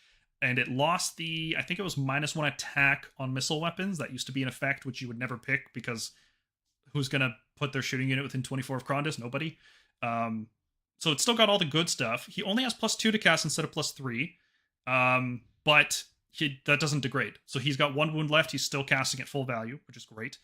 The fact that he doesn't have an unbinding bonus looks better now because nobody has unbinding bonuses. Like, I don't know if we've actually seen any unbinding bonus. Maybe one unit has a +1 to unbind or something. Like, they're very rare from what we've seen so far. And even Nagash doesn't have unbinding bonuses. He has unlimited unbinds, or basically unlimited, but +0 the whole time. Right. So like, that's wild. So the fact that it's only +2 cast, it's fine. And we kept the best monstrous action in the game, right? 3-up roar. It still exists. It's still on Krondus. It's huge, and it's going to be huge at the beginning of 4th, like unless something drastically starts changing, because it's like an inverse or like a reverse sort of save stack kind of situation. And then with his spell, it's kind of I think it's a lot stronger to have like a roar. Yeah. This season. +2 casting is also going to be really good if you have good spells to countercast. And we've actually seen Stormcast have good spells to countercast. Like we have Thundershock still gives an enemy unit -1 to wound, which is great. And then we've also got Starfall, which reduces enemy charge rolls by a dice. Best. Yeah. Best. That's really, really good, especially because it's 18-inch range. So like you finish your turn just within 18 inches of an enemy, and then on their turn you hit them with a Starfall. Like they have to save an unbind to deal with that. They have to know that's coming. And then if they save an unbind and you're like, I don't care, whatever, I'll save a CP. I won't even bother with this, like you can do a little bit of mind games there. But if you hit something with Starfall, like let's say it's a 10-inch move unit, you're just outside of 18, it moves up 10, you redeploy it, you don't even have to redeploy in that situation. It literally can't charge you, right? One dice charges do not get you in there. That is an incredibly strong spell. So Krondus, I think like the which one is it? The Meteor Hail. I used to love using that even in the current edition on like a big monster or something, because it would kind of like neuter them a little bit, especially against Stormcast. That's going to be even stronger, taking away a rend on a big piece that's about to come into you until your next hero phase is insane. The fact that you can cast it on your turn and then counter cast it on the enemy turn, you can take their biggest, scariest Rend 2 unit and reduce it to Rend 0, and then you're saving on 2s with everything in your army against that unit. It's wild. Yeah. I'm really excited about that with Krondys. Like really excited about that. That's the go-to for his spell that I'm gonna want to use. And when you want to be aggressive with it and you want to turn up the heat and get an extra rend on your shooting or whatever, you've still got the flash freezing blizzard. So yeah, he just looks improved all across the board. How many points do you think he has, John? I mean, they're gonna throw him at 580 again or whatever the fuck. Yeah. Sorry. Yeah. Yeah, he's gonna be expensive. Yeah. That Maybe makes- 550, maybe, who knows. I'd love it to be 500, but I would love 500 and then 120 point Praetors. I would love that. Yes. Yeah. And Praetors without the battle line tax are actually going to be a lot less of a bad value proposition. Yeah. Totally. Yeah. Again, they benefit. Like yeah, I love that. Yeah. So if And if you don't have Praetors, you just use your Questers, 3 of the Questers, and you're good. yes, Literally. fine proxy. What do you think, David? I really like this dude Krondy. I hope Karazai's profile is just like his like passive, just double everything on his fighting abilities, and like that's his whole scroll. I'm fine with that. I would love it if his scroll was actually a copy paste of this, but the Krondys crossed out with Karazai, the spell X'd out, and then the attacks are doubled. Like it's like he just scribbled it himself. That would be great. Monster's action, anger, remove the model. Just kill a model. Yeah, that'd be cool. Yeah. Okay, so Krondys, big win, I think. Even though he's not strictly better, he's worse in a couple ways, right? But it does look like a massive improvement. The breath attack. We should talk about that because that's probably what Stormdrakes are going to look like too, so right? much better. So much better. Always hits on 2s, so you don't have to all-out attack it. That's wonderful. Shoots in combat. Mm-hmm.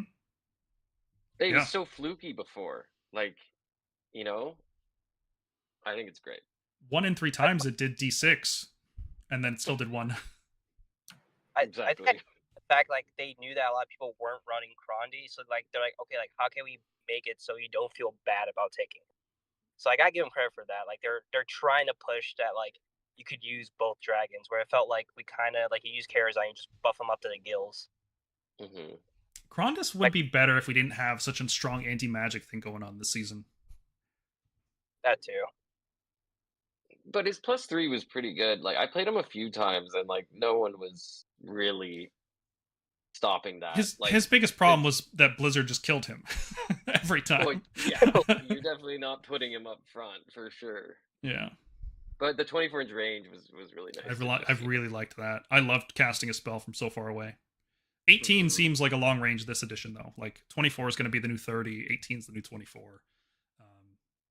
Yeah, and I think we can get him closer, given that. Well, who knows what the Whirlwind situation will be, but it doesn't seem as insane. Mm-hmm.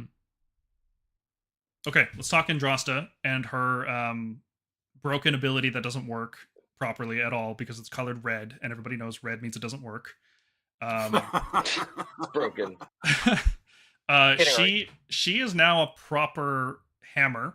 She didn't really do enough damage before. She lost her revive ability, which is like, I don't know where the heck that came from. I've theorized on where it came from in past videos, but she actually hits monsters hard, which is what her lore is. And she does a lot of damage. Like if she's fighting monsters and she's getting double damage on her ranged weapon and her melee weapon, she goes up to 35 max on Rend 3 for most of it on 2s and 2s, because you'll be finest hour and all out attacking that turn for sure.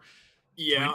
After 3d6 charging into play from reserve, or just 12-inch flying move and then 3d6 charging, that all seems really good. And yeah, what do you guys think? I'm not gonna say anything bad yet. I love this Warscroll. I think it's perfect. Yep. Yeah, really good. Obviously it's gonna come down to points. I think it's gonna be a spear in my heart, unintended, if she's like 350 points. But if she stays sub 300, I think she's gas. I really do. I'd bring her at 280 for sure. Yeah. There's a lot of things stopping that from happening though. If allies exist, she can't be under like 360 because she's just going to be in like every order army. Even without reserves, just 12-inch move into a 3d6 charge. She is super fast, kills monsters, does something that a lot of armies just won't have access to. So she can't be cheap if allies exist. If you're not fighting monsters, she is a terrible use of points because like she's gonna be like 320 realistically. Like they're not gonna make her a reasonable value, especially at the start of an edition. They're gonna make her 320, something like that. So if you're fighting monsters, she's gonna feel great the first time you kill a monster. And then you remember that 8 health with a 5 up board is actually not durable. Yeah. And she's just going to get squished immediately. Well, yeah, she is all offense. She's all gas, no brakes. Yeah. The loss of and she can't benefit from cover. No, she can benefit from guarded hero, which is great. Assuming there's not a lot of counters to it, right? So you can kind of just keep her as like a hammer that can't be shot. Or just keep her in reserve as a threat to just come in and hit a weak flank. So she's like a Celestin Prime, less reliable than a guaranteed charge, obviously, but pretty reliable. Comes in, does some damage. Hopefully nothing too heavy hits her, and then she survives and gets a second turn of damage, and then she dies. That's like best case scenario for her. And I think she's going to end up being overpriced because she can't be cheap. That's the problem, right? She just can't be 280 or 260 or anything like that. Again, right? We have no idea how allies are going to work. And if they work the way that most of us assume they're going to work, she can be cheap because no one's going to have access to her but us. I hope so. I hope that's the case. Regardless, even if she does start out overpriced, I like the fact that she just does a lot of damage and she is focused on killing monsters. Like, focused units are always better than, if they're overcosted, they can be brought in line, right? It's better to start strong and overcosted rather than weak and properly costed, because over time, getting cost reductions just makes you spammable, and she can't be spammed, right? So, right. But overall, I like her. I think this is a much better direction for her. I wish she had a 4-up board still. That kind of kills it for me, right? Like, she will just die every time she charges into combat. She can't even power through against the things she's supposed to be fighting, which are monsters, right? So, like, if she doesn't survive that combat, or, like, even if she survives that combat, that's it. She's stuck there. She can't power through and fly back to base. Maybe you can do, like, some hit-and-run kind of tactics, throwing her into infantry, chopping them up, surviving the combat with some lighter damage out units, and then power through. That's what it's called, right? Yeah, and then fly back 12 inches behind a screen or something. Like, there's potential play there with a 12-inch flying move like that. But we'll see. Okay, so before we finish off Stormcast, what do you guys think? I'm actually really hopeful, despite all the negative things I had to say about these seemingly. I am actually very hopeful. I think it's a really good direction to move the army. Everything seems to be looking good. Like, we haven't seen most of the allegiance yet, and there's actual buffs in there for Stormcast, which is like, I'm not used to thinking like, oh, I can chant a prayer and do more damage. Like, that's not a thing this army's done. So that's really cool. It's not just like, here's your stats, put them in the right spot and you win. It feels a lot more like I would have a lot more confidence with the tool set that I'm seeing. Now, I don't know that that'll actually end up playing forward, but like, confidence in that the elite units that I'm fielding that are half the amount of troops of the army I'm fighting are actually going to survive and actually have tools to get out of problems and actually have their own tricks that are flavorful. Like, I think that's really exciting. And then there's those standouts, like Starfall obviously is a huge standout. Some of the Warscrolls that we've been trickling out, I think, are standouts. I think it's really good. And I think it's okay to be excited at this point. Yeah, Liberators really killed my buzz for a while. But I'm definitely back to being hyped about Stormcast. I'm very excited about this army next edition. Mm-hmm. Yeah, I mean, Liberators, though, like, they're Liberators, right? Like, they're cheap. I hope they're cheap. Them because they were 100 and a 3-up save, right? That's the only reason why we loved them. I'm still annoyed that shields don't do anything, but Yeah. what can you do? What do you think, Jack? What are your first impressions of Stormcast? I am really excited. I think that, yeah, I'm right there with you. The first couple of reveals that we got with the War Scrolls were very underwhelming. Initially, when we saw the battle traits, they didn't seem all that great. But as the reveals have come and we have seen what other armies are doing, I feel much better now. Yeah. Yeah. Well, we still have some time, so we can talk about those other armies. But first, David, what do you think? Stormcast first impressions? I think I'm par with y'all. I'm really hyped for them. I know everybody. I was thinking about it a lot. I think we were all super down that we lost like thousands of points from everything that got removed or getting removed by next summer. But maybe like we kind of needed that like Warscroll like squish. I'm hoping maybe the rest of our stuff like kind of gets squished because maybe it's just easier for them to balance and make things feel like they have a purpose. It might have just been our book was so bloated that it's impossible to balance everything. Maybe we just really did need a squish to make things feel great to use. I think you could have. There is a world where you can design a book with 76 War Scrolls and they're all good. That can happen, but I will settle for less War Scrolls if more of them are good, because the odds of it happening are very low. So yeah, it's a different topic, big topic. That's a big can of worms. Yeah, it is. Okay, we've got, I don't know, like an hour and a half left. Let's try going through these other factions. Yeah. There's a lot of Skaven stuff here. I don't want to spend as much time on Skaven as we did on Stormcast. So let's try to do some like bullet points here. They have reserves. They can come out of knotholes, right?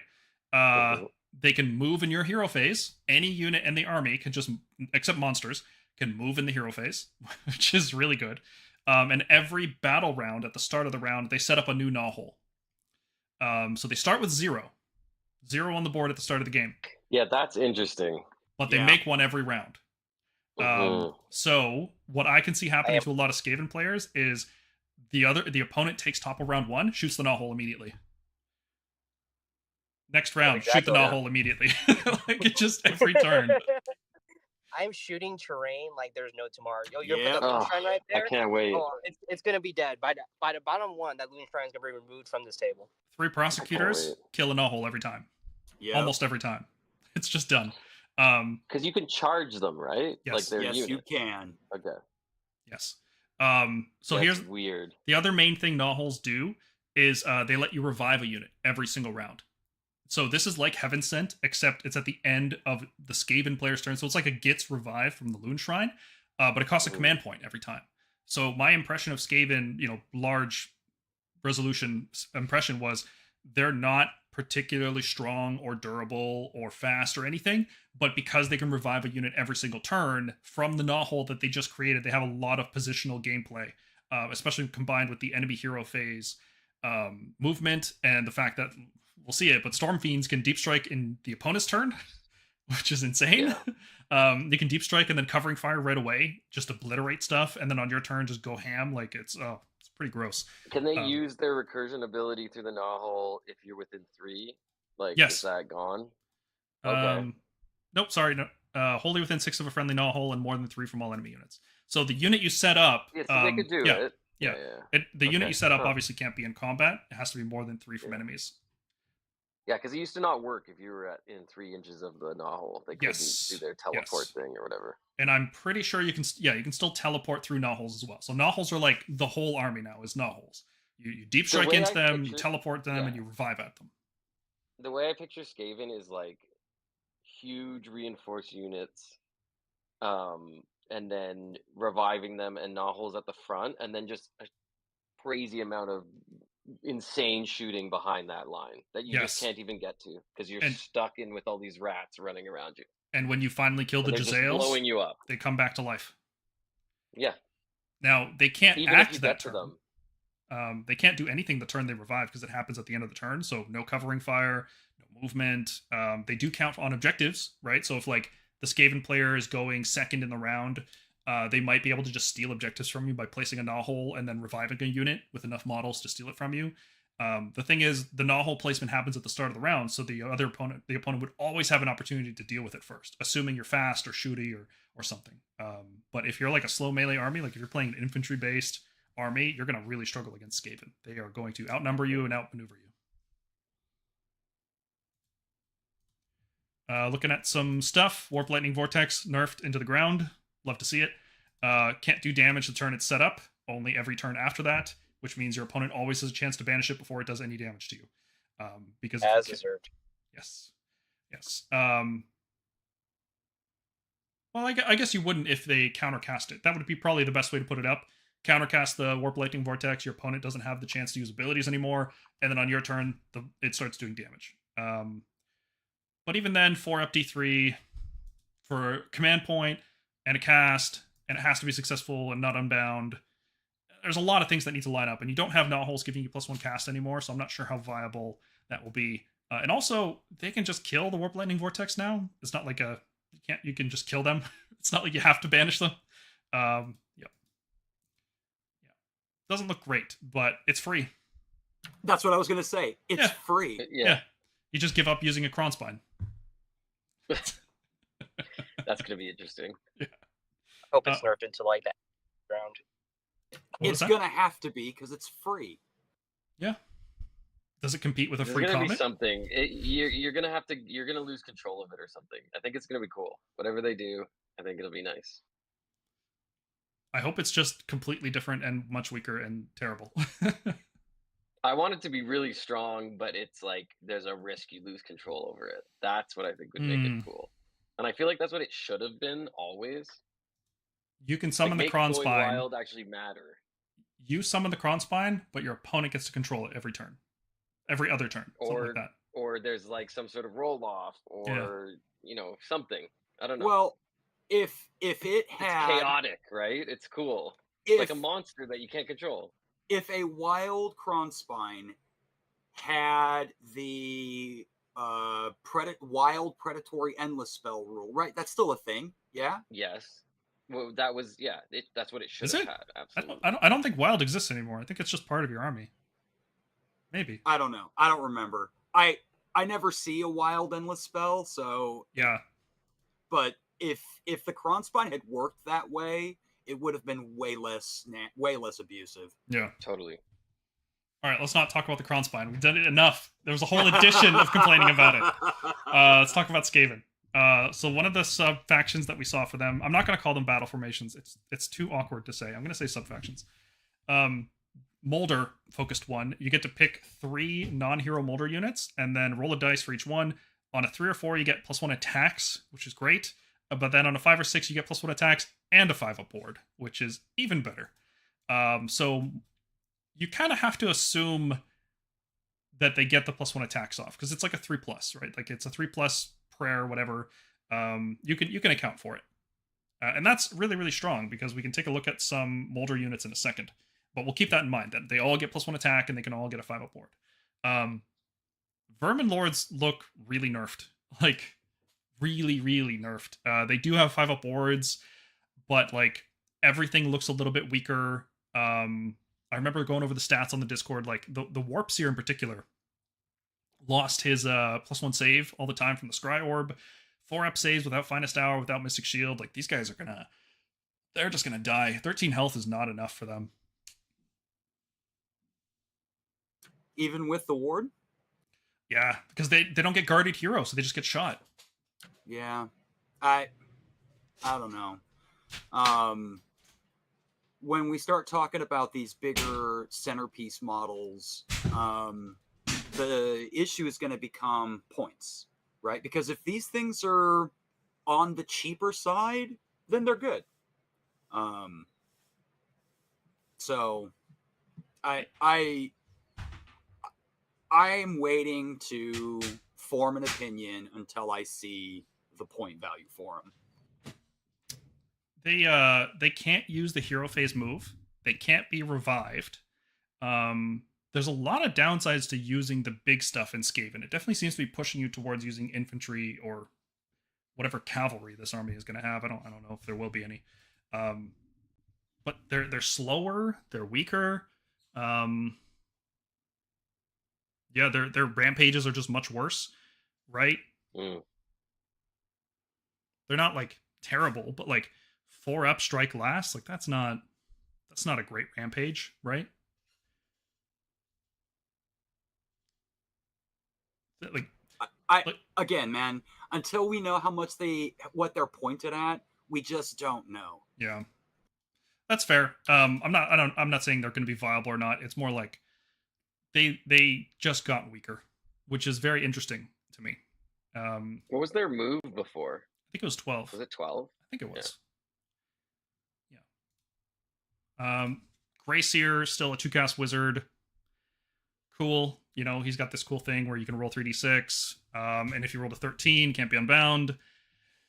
Sweet. He's just a good, efficient wizard. That's what the Grayseer is going to do. He's probably going to unlock some synergy in the army that we haven't seen yet, right? Claw Lord from the starter box. You get to pick a Verminous infantry, which, what's Verminous keyword in Skaven? I wonder what new models are coming. Yeah, +5 to target control score. So your unit of clan rats, I'm pretty sure they have Verminous keyword. They go from 20 models to, well, you kill one, so you're down to 19. You go to 24. Like, okay, that's kind of cool. Is that very useful though? I don't know how useful that is. Adding 5 to control for a horde army doesn't seem that useful. So he's just like a beat stick. Is he a good beat stick? Not really. He's mounted, so he doesn't get guardian hero either. So I don't know. I'm not a Skaven player. This guy just doesn't seem particularly good to me though. Did they show their spell lore? Out of curiosity. We just saw Warp Lightning Vortex, and that's it. Yeah. And their unlimited spell, their Arcane Bolt. We saw that. Right. Because I was just looking at the Grayseer, like his ability is gonna be stronger this edition early on. I think. Mm-hmm. Just being able to like cast more reliably, I think is gonna be really good. Yeah, he can't use that with countercasting, which is kind of where my brain initially went. But it says your hero phase. So he's just going to be casting probably manifestations. Like he's going to be the guy casting the bigger spells in your book, right? Yeah, Kronspine. Yeah, but taking he's a Kronspine caster, yeah. But rolling 3 dice and then picking which one you want to remove is really good. Like that's a really good effect. Okay, getting into the molder stuff now. We've got the Master Molder, who somehow is still using that ancient model. This is probably just for the index, right? Like when the Battle Tome comes out, he's going to get a new model, probably, right? That's old and resin garbage. It's going to be thrown out. But he gets to add 2 to charge rolls for a Molder unit, which is really good if you deep strike them into play from a Nahul, right? And also, you can put any number of units into reserve with Skaven, I think. Pretty sure I saw that. Let me double check. Yeah, I think you're right. Yeah, literally any number of units. There's no limit. They just have to come out of a Nahul. So you could build a list that puts everything into reserve. They're like the new beasts. Right? I'm not crazy. You can, just straight up any Skaven unit. There's no monster or hero or any kind of restriction. Just everything's in reserve. And you go first, because if you don't go first, your opponent's going to keep killing your Nahul and you never get a unit on the table. But you pop out, you give everything +2 to charge. So that's a 7-inch deep strike with every unit for each one of these guys, because each one of them can use it. It's not once per army, right? You can just bring 3 Master Molders, you get to buff 3 units, and they all get 7-inch charges. They all get +1 attack. Like taking a look at these Rat Ogres, they're going to go up to 6 attacks apiece. And then in the combat phase with this red ability, because that's when you use red abilities, right? They get +1 attack again, so they're 7 attacks apiece with all out attack, 3s, 3s, rend 1, 2 damage apiece. It's 14 max damage per model. Reinforce that unit. When it dies, you just resurrect half of it back at a Nahul. Like, yeah, okay. There's a lot of punch. And Paul, is the Nahul placement at the beginning of the battle round or at the beginning of your turn in your hero battle phase? Round? Okay. I don't know if that's Because if before... it was in your turn, it would be really nice. Because then the other team wouldn't really be able to screen it out properly. I don't know if this is before or after you know priority. I'm not sure about that. So like, if you know priority, you can place it. There might be some play there. Yeah. Yeah, that's cool. But yeah, Molder looks good, especially because the Rat Ogres also come with a gun. Like when you reinforce it, you'll have 46 shots on 2s, 4s, Ren 2. Cool. Going into more Molder stuff, we saw the Hell Pit Abomination in that master class that they did, Lumineth versus Skaven. Hell Pit looked really bad in that game, frankly. It did kill a whole unit of infantry, which looks like that's what it's built to do. But then it just got stalled by a Valinor for the rest of the game and didn't do anything. It even healed like 9 wounds one turn, and then it revived itself, and it still just couldn't kill a Valinor. And he is tanky, but he's not as tanky as he used to be. Like he lost his minus 1 hit thing. So Hell Pit looked bad in that game, but that's not what it's for. And depending on the points, you could just bring multiples of these things. Yeah. Like there's definitely a play where you, because it has the Molder keyword, you pop it out of a gnaw-hole, you give it +2 charge, you don't care what it does. It just kills infantry until it dies. And then sometimes it doesn't die. Sometimes it just comes back to life. Yeah, it just keeps healing and then comes back. Yeah, which is, yeah.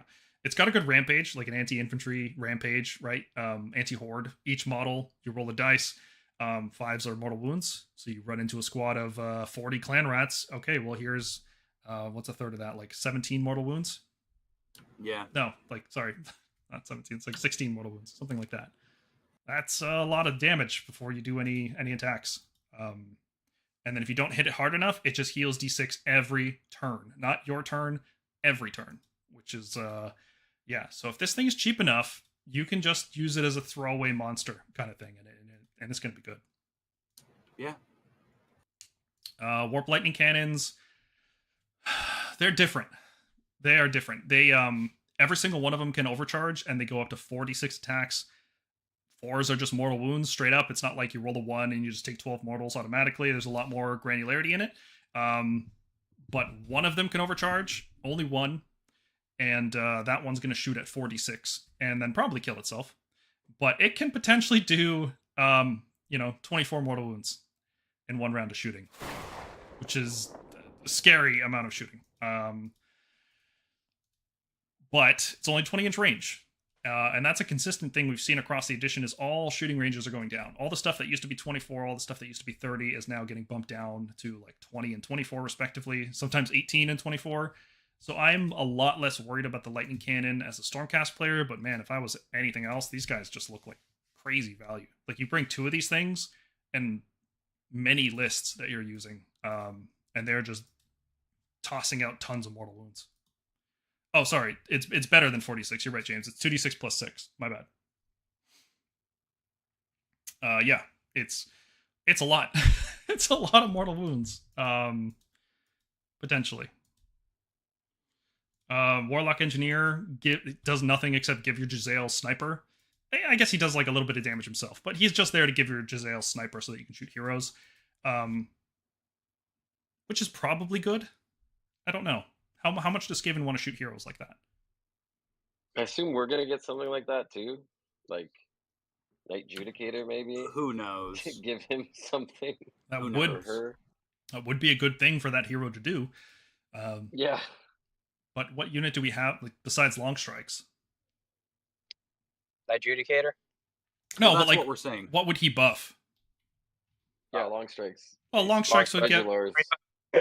long strikes get buffed by the Aquilor, presumably, right? So I don't know what Judicator does. Unless we have Judicators for him to buff. That would be great. Yeah, that's true. Yeah. Hey, Vigilers. Maybe that's their niche. Maybe. That's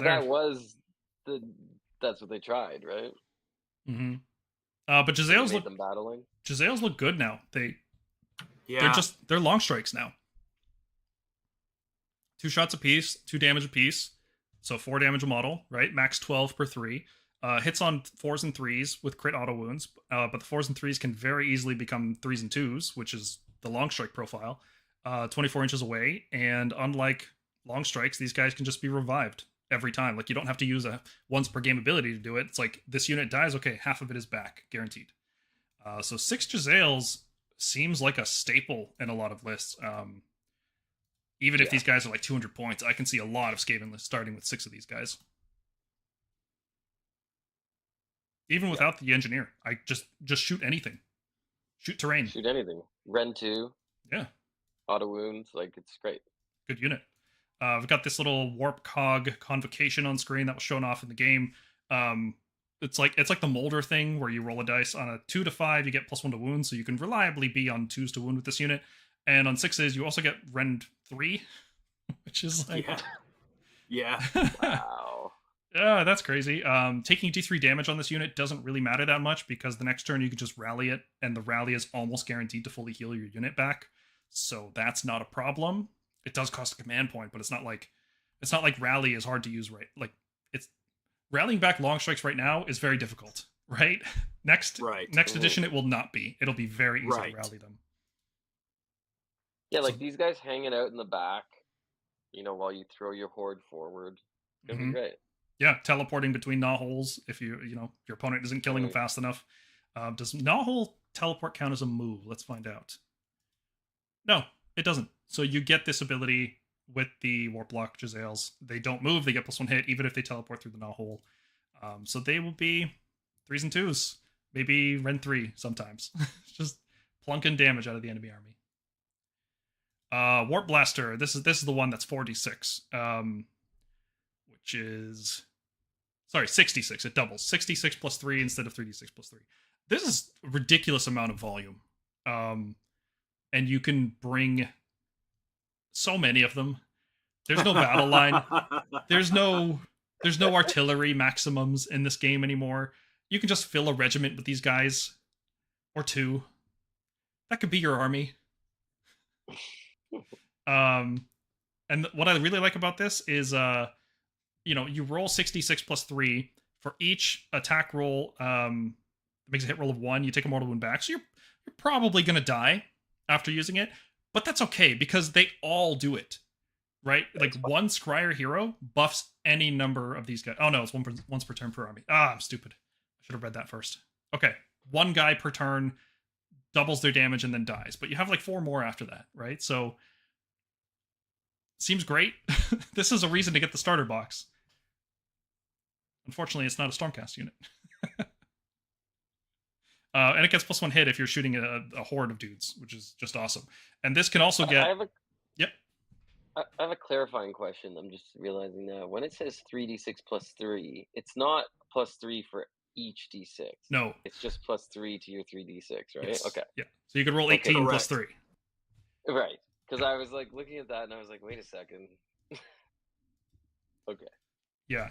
And if they survive, like, you have to assume it's going to die, right? You're going to do this like super Giga Blast, and then you're just going to assume it dies, but sometimes it doesn't. And you get another turn out of it.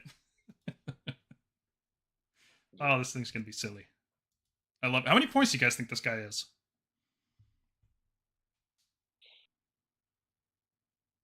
I can't actually imagine it being that expensive. It's Skaven. It's going to be probably pretty reasonably priced. I don't know. 200? Sure. Yeah. Probably a good ballpark. Okay, well, what about Storm Fiends? Because they can deploy in your turn, the enemy turn, and then use covering fire with all of their guns because they'll all be in range because they have to be more than 9 away. Yeah. That seems pretty good, right? Yeah. Yeah, Storm Fiends are pretty good. Yeah. They've always been scary. And you can reinforce them, right? So you'll have 66 rattling cannon shots, 6 wind launchers, and 46 warp fire projectors. Cool. I'm pretty sure every Skaven player probably has like 9 of these guys anyway, so like nothing's really gonna change. Yeah. I know a lot of people were worried that this unit would just be simplified in its weapons. It's not. Every weapon still has a profile. Oh boy. Yeah. Our shields do nothing, but Stormfiends still have 7 weapons. Cool. Great.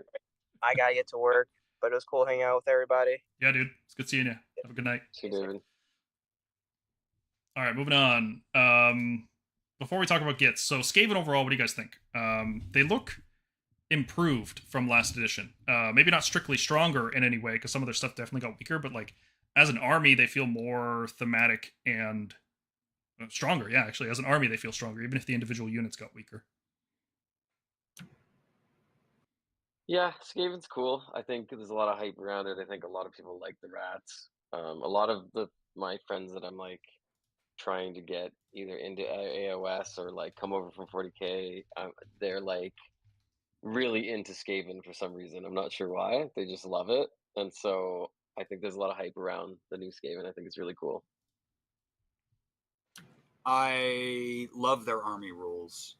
Mm-hmm. They feel like it when I envision what fighting Skaven would be like. Their army rules are exactly what I think of.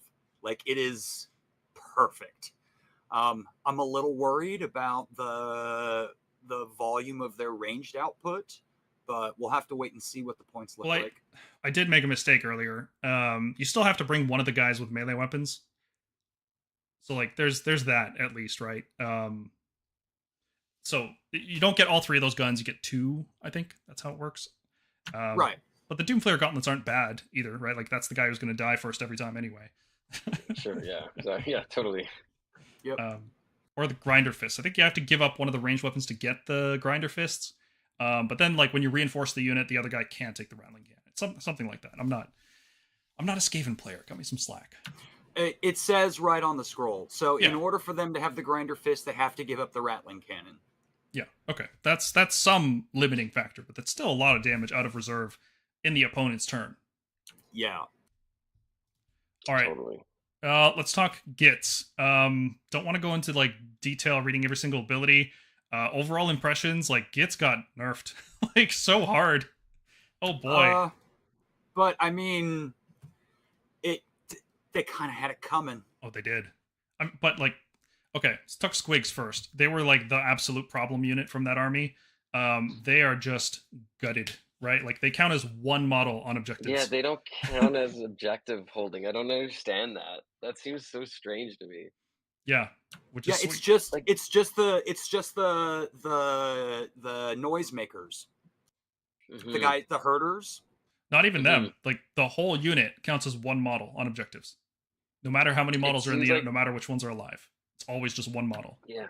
It's kind of strange. Yeah. It's fine. Whatever. They still do a ton of damage, right? Like if they hit you, it's gonna hurt. Maybe they won't have, hit 6 mortals. Maybe that's gonna get removed. But everything else about the unit is worse, right? They don't have running charge in the moonlight anymore. You get to re-roll the D6 move, cool, but you don't get to run in charge. So like you don't get to run 6 and then D6 and then 3 and then charge. There's no battle shock, but this unit also doesn't have 2 health anymore. So it's instead of 72 wounds on a double reinforced unit, the most you can get now is 24 because you can only reinforce once. There's no battle shock, but it's only 24 wounds. Yeah. It's fine. There's so much like the problem with this unit was never its damage, right? It was like Jack, you probably played when Witch Elves were like ridiculously durable for no reason whatsoever. They were just like one of the toughest units in the game. But then they also did stupid damage, and that's what Squigs were. They were just weirdly hard to kill while also doing a tremendous amount of damage. And now they're just the damage. They're not any of that other stuff. So, and that I'm okay with. Yeah, that's fine. Give them a sharp, defined niche. Mm-hmm. Perfect. Glass Hammer. It's a good niche.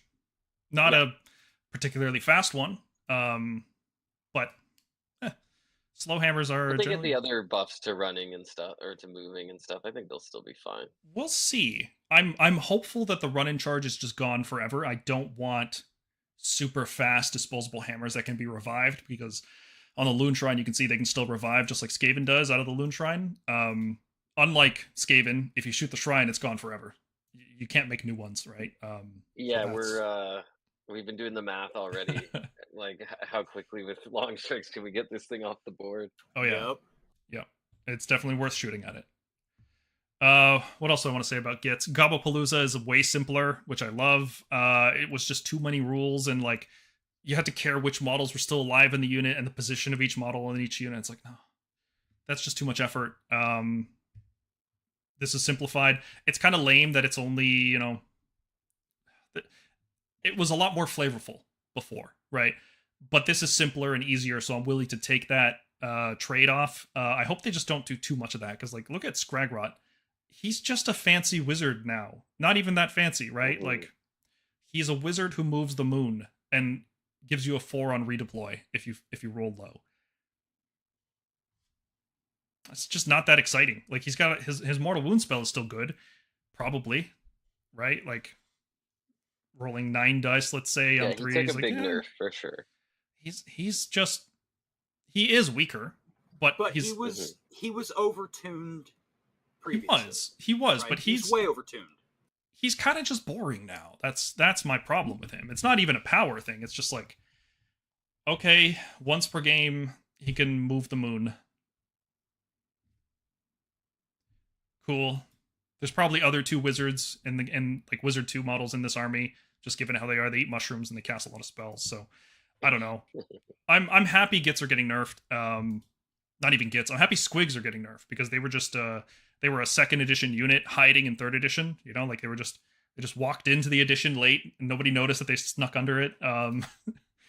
But I'm worried. I'm worried about this army being too weak. It looks very slow and fragile, and you can just kill the Loon Shrine now from range. So concerned. Yeah, it's tough. They, you know, when their book came out last year, I guess, a year ago or a year and a bit ago. Yep. It was pretty overpowered in many ways, but a lot of people were like, but they've been so bad for so long. Like, this is great. You know, like, this is okay. Right. But it's like they only sort of got this year, and now they're being like pushed aside again. It's a bit manic as far as the designers are concerned. If they are super cheap and you can just put an absolute truckload of them on the table, I think it'd be fine. Yeah, true. I hope so. I hope it's fine. I don't want them to be a weak army. I just don't want Squigs to be stupid anymore. No. Yeah, because I remember going to a tournament right after the book came out, before any of the errata changes or point changes, and I fought Gits 3 times, and it was Squigs trolls, and it was hilarious. The overcorrection of power level. Yeah, it was amazing. It was, yeah, right? Because all these guys had been like suffering for years. So with any luck, they're able to put that needle back in the middle. They can be dirt cheap. They can do a lot of damage, but they should absolutely just get annihilated to anything with any good output. Yep. I'm fine with that. Make them cheap too. They don't have to be a crazy expensive unit anymore. No. Yeah. Make them like prosecutors. Disposable hammers you can throw at the opponent wave after wave of them, you know? Yeah. All right. Night Haunt. They are functionally the same army. They just do it in a different way, right? They don't have Deep Strike anymore, which that's a weird choice to get rid of that from that army. Very weird. Now their Wave of Terror thing doesn't stack, because you can only use each one of these abilities once per turn per army, and only in your charge phase, so you can't countercharge into them. So no more stacking, you know, -5 to saves on an enemy unit. Yeah, oh my god, thank you. Seeing that made me like realize, oh, they're really serious about reducing rend across the board, right? Right. Totally. And it's not just rend on Warscrolls, it's like all these -1 save abilities. Like there were so many in Slanesh and OBR. Preventing you from using commands is another one of these. Night Haunt was a bad offender. There's so many of these, and it seems like they're peeling all that back, which is good.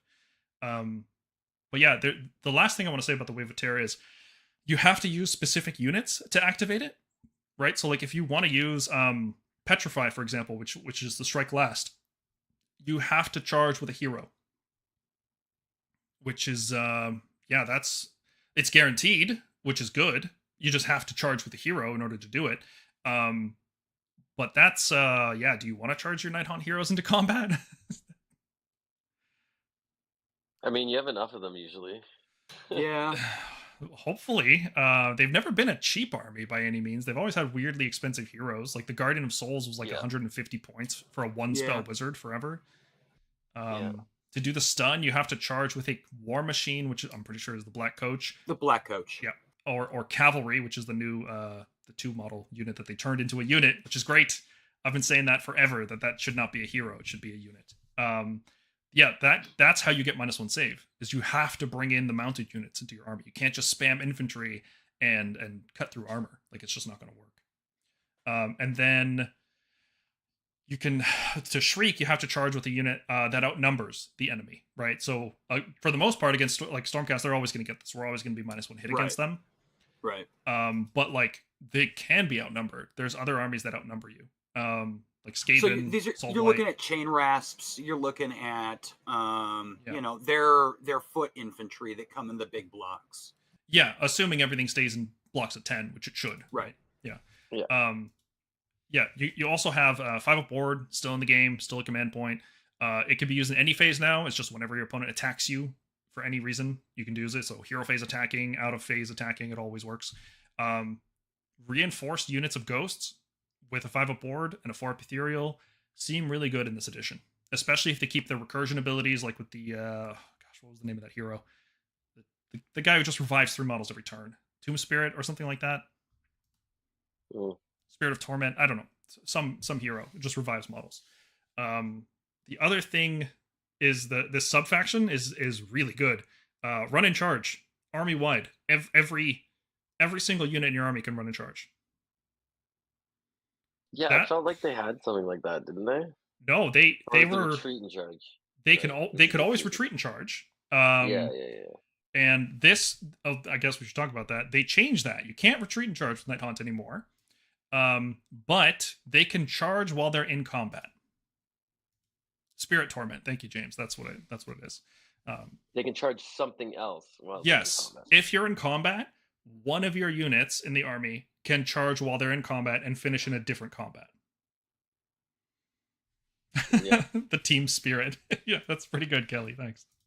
I like that. So you can charge while you're in combat, which does activate other abilities. So like if you're in combat and you charge, you can activate your Aura of Dread or your Petrify or whatever you want to activate. Yeah. Charging in combat is a very strange ability. I don't know how good it is. I really don't know how good that's actually going to be, because you have to actually finish somewhere in range of another unit. But like if you have charge bonuses, like if you have a unit like Scarlet Doom, Bladegeist Revenants who did mortal wounds on the charge, this gets insane. Right? Like, yeah, it's good to get over a screen.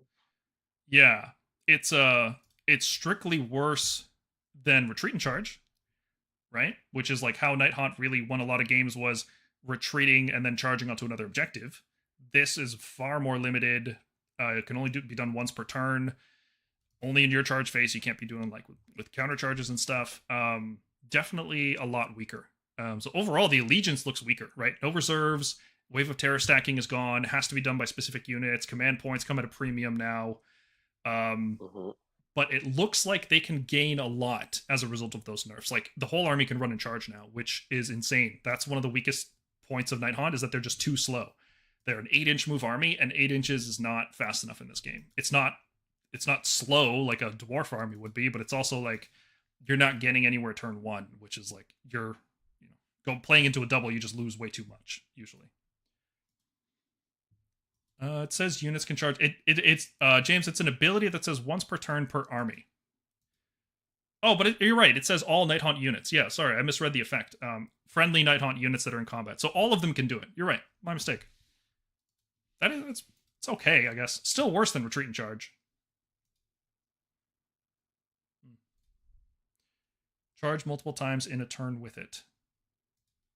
I don't think you can do that, because if you use a charge, I'm pretty sure that's a core ability, and you can only use one core ability per phase. So you can't like charge and then charge into another unit after that. You can still only do one charge per phase, I'm pretty sure. Could be wrong. We haven't seen the core rules yet. Looking at the Warscrolls, like the consistent nerf to all wizards keeps happening, right? Reikenor is only +1 to cast instead of +3. Doesn't actually seem that good either. Like a +1 caster with only 1 spell cast per turn. Like if you pick an enemy unit, you get to cast an extra spell, which is cool. But yeah, he doesn't seem really worth his points. Olander seems good now, right? Like it's no longer mortal wound shooting, which is great. It is on 2's Rend 3 though, which is just disgusting profile. Good lord. So Paul, to the core rules thing, yeah, that we saw in the cheat sheet, the rules overview from the event, that you can only use one core ability per phase. So yeah, they're not going to be able to charge into combat and then charge again. Yeah, James, you're right. If he picks himself, if he takes a mortal wound on himself, he gets +1 casting and +1 power level. Okay, so a 2-cast wizard with +1 is a lot more reasonable. Hopefully the spells he can cast are good. Manifestations look like the Nighthaunt manifestations in 3rd edition were actually good. They were just overcosted for what they did. Hopefully that's not the case now that they're free. They're free. Yeah. Let's go. Reichner's a fast-moving hero with cavalry keyword. Oh, he's cavalry. I didn't notice that. Yeah, so he can activate the -1 save. Okay. That gives him a new dimension I didn't consider before. We haven't seen a lot of cavalry heroes that are worth talking about. Like, I guess we just glossed over the Claw Lord from Skaven because we don't know when that guy's going to be useful. That's a good point there, Assistant Ref. The -1 to save again, like early this edition, is going to be huge. Mm-hmm. So can this guy activate? You want to bring one of these? You gotta bring him. Can this guy activate multiple Aura of Dread? No, it says pick a unit that has not yet used an Aura of Dread ability. Okay, so you can't do Strike Last and -1 save off him, but you can do either or with him, which the flexibility there is nice. I like that. And because he's fast and he can just run and charge, that's pretty good actually. Yeah, utility that's seems good. What people really do with them. +1 damage on the charge, so he goes up to 15 at 3's Rend 2. I'm completely turned around on this guy. He seems good now. Just seeing the cavalry keyword made him a lot more appealing. Because that'll be on Rend 3 pretty much all the time. And then he buffs up every other unit around him as well. And, okay, Olander. Her ability to revive, instead of just being D6, it's D3 +3. So it's like an advantage D6, right? It's always the 4, 5, or 6, which is great. I love seeing stuff like that instead of D6 rolls. So much better. Yeah. Yes. Yep. So much better. Playing with Usharan, because it's a confidence reliability thing, right? Like if you're rolling bad, like yes, it's a dice game. We all know this, but like having that, yeah, exactly. Having that sort of where it's sort of subsidizing your room of error. You know what I mean? Is super helpful because then the minimum you're getting is 4. That's great. Yeah, 4, 5, or 6 is so much better. Yeah. In terms of game feel, than any number between 1 and 6. And you can count on it. Yeah. So Mortarch of Grief gives enemy units within 12 -3 control, and this seems to be Nighthaunt's thing, is they're like a control-based army. It seems like a lot of armies that had bravery-based stuff are moving that stuff to control for objectives, which is an interesting idea. I don't know how relevant it's going to be, because like there's certain breakpoints you have to hit for this control stuff to be good, right? Like if you're playing against Stormcast, Nighthaunt are probably not going to have trouble outnumbering you. If you're playing against Gargants, you're going to have a lot of trouble outnumbering Gargants because you probably won't bring enough bodies to get onto an objective. And reducing it by 3 probably won't get that breakpoint there. Like if Gargants count as 35 models or whatever, and it all depends on the numbers, right? But I'm not too sold on this being that good. We'll have to see how it plays out. And then her spell, ignore modifiers to hit rolls, wound rolls, and save rolls with the target for the rest of the turn. This is, the fact that you can cast this on friend or foe is really good, because if there's like a super buff unit, like Skaven, they're trying to get +1 hit, +1 wound, +1 rend, that seems really good, right? Or Stormcast or sacking save bonuses, for example, like, okay, cool. Can't have finest hour save bonus. But you can also... You can't cast it on friendly units, so you can't even like ignore minuses to hit. How good is this spell? I don't know. You can still debuff people. They just ignore positive modifiers. So you can still give them -1 hit with the Aura of Dread. There's probably other ways to debuff. I could definitely see Nighthaunt being a debuffing army. Yeah. And I personally, if it doesn't, it's not as powerful as -1 save, -1 hit, -1 wound, right? Obviously. Mm-hmm. But it's hitting all of your attack characteristics, and all of them. Yeah, ignoring positive modifiers means that most of the time it's gonna have some value. And she's still a wizard 3, right? 2. Oh, she a 2? I think she was a 2 as before as well. Yeah.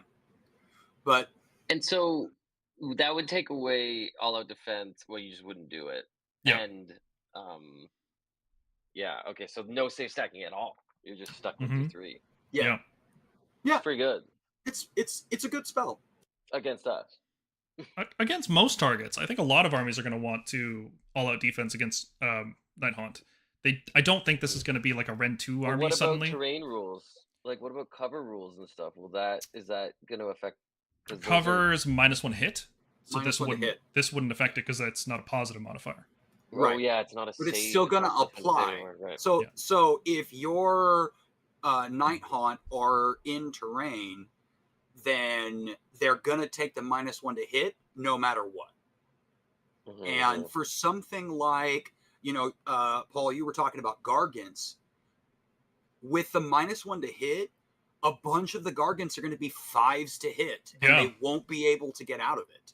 Yeah, my issue with that, the problem I see Nighthaunt having there is just getting enough bodies onto objectives, because the objectives are so small now. A Gargant can just body so much off of it. Like, it's so hard to pile onto them.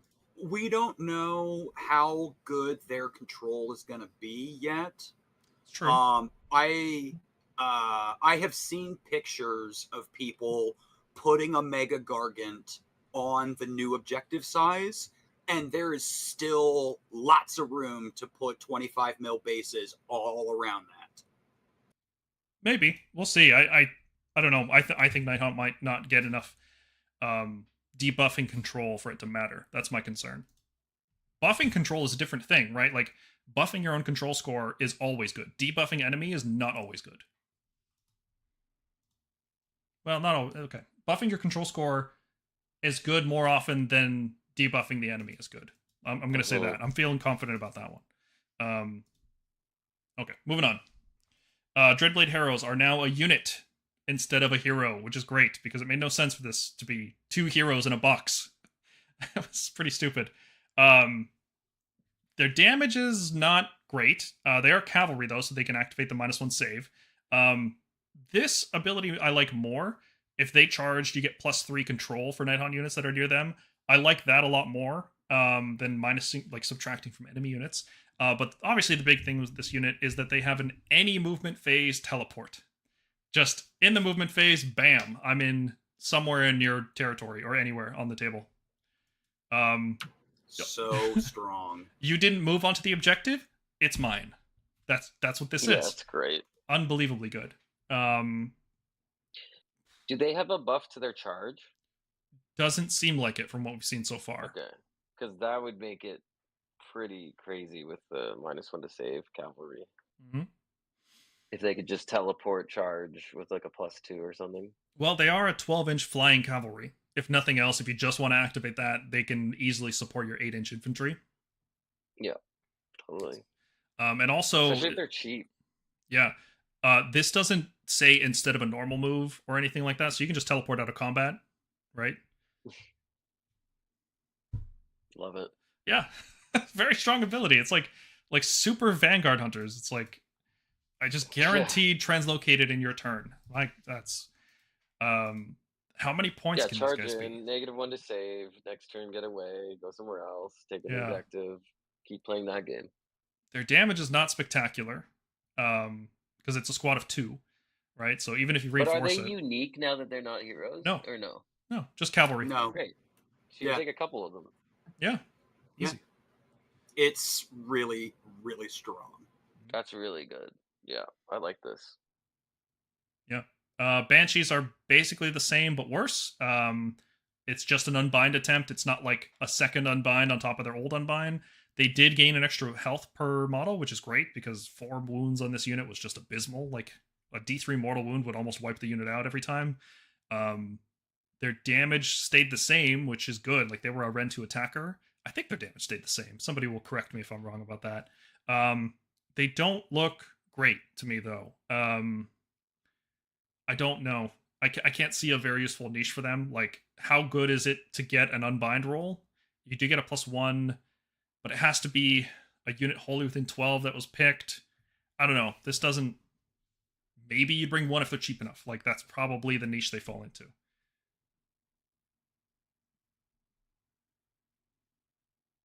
Well, but we just said earlier in the show that getting bonuses to unbind are going to be very rare. Yes. So if this is one of the only units that has a bonus to unbind and does mortal wounds when they unbind, that's not bad. The problem is, I'm pretty sure this takes up a regular unbind, so you're not gaining an extra one. So you could just bring a wizard, and that wizard would have an unbind, and the wizard could unbind any spell, not just a spell that was cast on a unit wholly within 12 of these banshees. And unlike the wizard, the banshees don't have guarded hero. It's free. It's not free. It costs points. There's opportunity cost. Well, okay, yeah. All right. I like them. I think they're cool. I think they How many were are in the unit? Is it 4. 10? Or 4, yeah. Okay. Yeah. We'll see. And the unit has to be targeted, right? So it's like, if it's a buff spell or if it's an area effect spell that doesn't actually target anything, yeah, there's too many spells that just get around it entirely. Or like a manifestation. You summon a manifestation, you really wish you had an unbind instead of nothing. So like, these guys compete with wizards, which is the problem. We'll see. Maybe I'm wrong. Maybe there's some extra utility for them somewhere. Overall, Night Haunt to me look like they cut the army back so that they could buff it in very particular ways, right? Like Dreadblade Heroes, this unit wouldn't exist last edition, while you can still stack up Wave of Terror so many times, right? Like, right. By nerfing what the army could do, as an army as a whole, they're able to buff up units individually. So this preview really didn't give me enough. I want to see what the regular units do in Night Haunt, because that's kind of what defines them, right? Like, I want to see what Chain Rasps do, Bladegeist Revenants, Harridans. These are the units that are going to win you the game. And nothing they showed here was like, oh, this is core to Night Haunt. Like, it was kind of a weird preview overall. Yeah. All right, Cities of Sigmar. Here we go. Orders are gone, which is good. They were annoying. I'm sorry to every Cities player. If nobody told you, orders were really annoying to play against. Like, just obnoxious. Like, especially if you're playing against somebody who didn't order the box and didn't get the special tokens and just like brought their own or something. Like, God, it was so annoying keeping track of that stuff. Yeah, but it's cool though that they're like hidden. Yeah, you could, by the time you got used to it, you could reasonably guess what they were hiding from you, though. It's like, right, this unit standing next to this fortified unit, and it's about to move. I wonder which order they have. Right. There's 2 heroes. Which one has the counter fire? Just kill them both. Who cares? You're playing Comet Fall. It doesn't matter. Yeah. Again, this is another example of a new rule set that will give them more confidence, though, in like not having to guess and hide these things, you know. Mm-hmm. Yeah. So their battle just do them. Yeah. If the battle traits are weaker, the units can be stronger because the overall balance of the army has to be maintained. Mm-hmm. So they kept their 3d6 charge, which is good. That's something to consider when we talk about the rest of the units. Their orders are still +3. It's not +3 move, which is annoying. You get to make a 3-inch move, which means you get to move and then move again, which cool. Slow the game down, right? But the reason for this is if you have a fortified unit, it can move 3 inches and not break fortified. That's why it exists. Cool. Yeah, it's a cool That's mechanic. Really great. Yeah. Every other time, your opponent's just going to be like, I'm breaking fortify or whatever. I'm just going to add 3 to my move. I'm not going to expect people to move every model in their unit 3 inches and then move them again their normal move. Strike them down. After you charged, you get +1 attacks, and if it's an elf unit, you get +1 hit as well. No idea how good the elf unit bonus is. We haven't seen any elf units, but +1 attacks is a crazy good buff. Yes, it is. That's really strong. So the whole army's balanced around, at any point, 1 unit gets +1 attacks. And also not just any unit, because you'll notice there's no restriction on using these any number of times. So technically every hero in your army could use Strike Them Down. And there doesn't seem to be anything written into this that would limit putting it on a single unit. So unless there's a core rule that says you can't stack effects, you could build a list with 10 heroes that gives Cavaliers +10 attacks. I mean, yeah, I doubt that'll be a thing, but I'd love to see it. I think there is a limit on effect stacking in the core rules. That just seems like something they'd add at this point. Writing a restriction into every ability, it takes up too much room on the cards. They won't have space for it.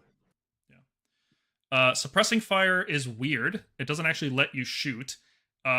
It's just when the unit shoots, you roll a dice, and if you roll equal or less than the number of models that were slain, they have strike last. So basically, the more models you kill, the more likely you're giving them strike last. So you could use this with covering fire. Right. But that seems bad. Right? Like, you're all -1 hit, you can't double reinforce Fusiliers. Like, which unit would actually covering fire with this? Probably nothing. You got to use this to try and soften something up, but it's sort of an anti-horde thing in a way, because you'd want to be softening up something that you can kill a bunch of things before you send in your charges. Yeah, it's like you have to shoot a unit and hope you give it strike last. Let's say you're shooting hordes and you do get the strike last off.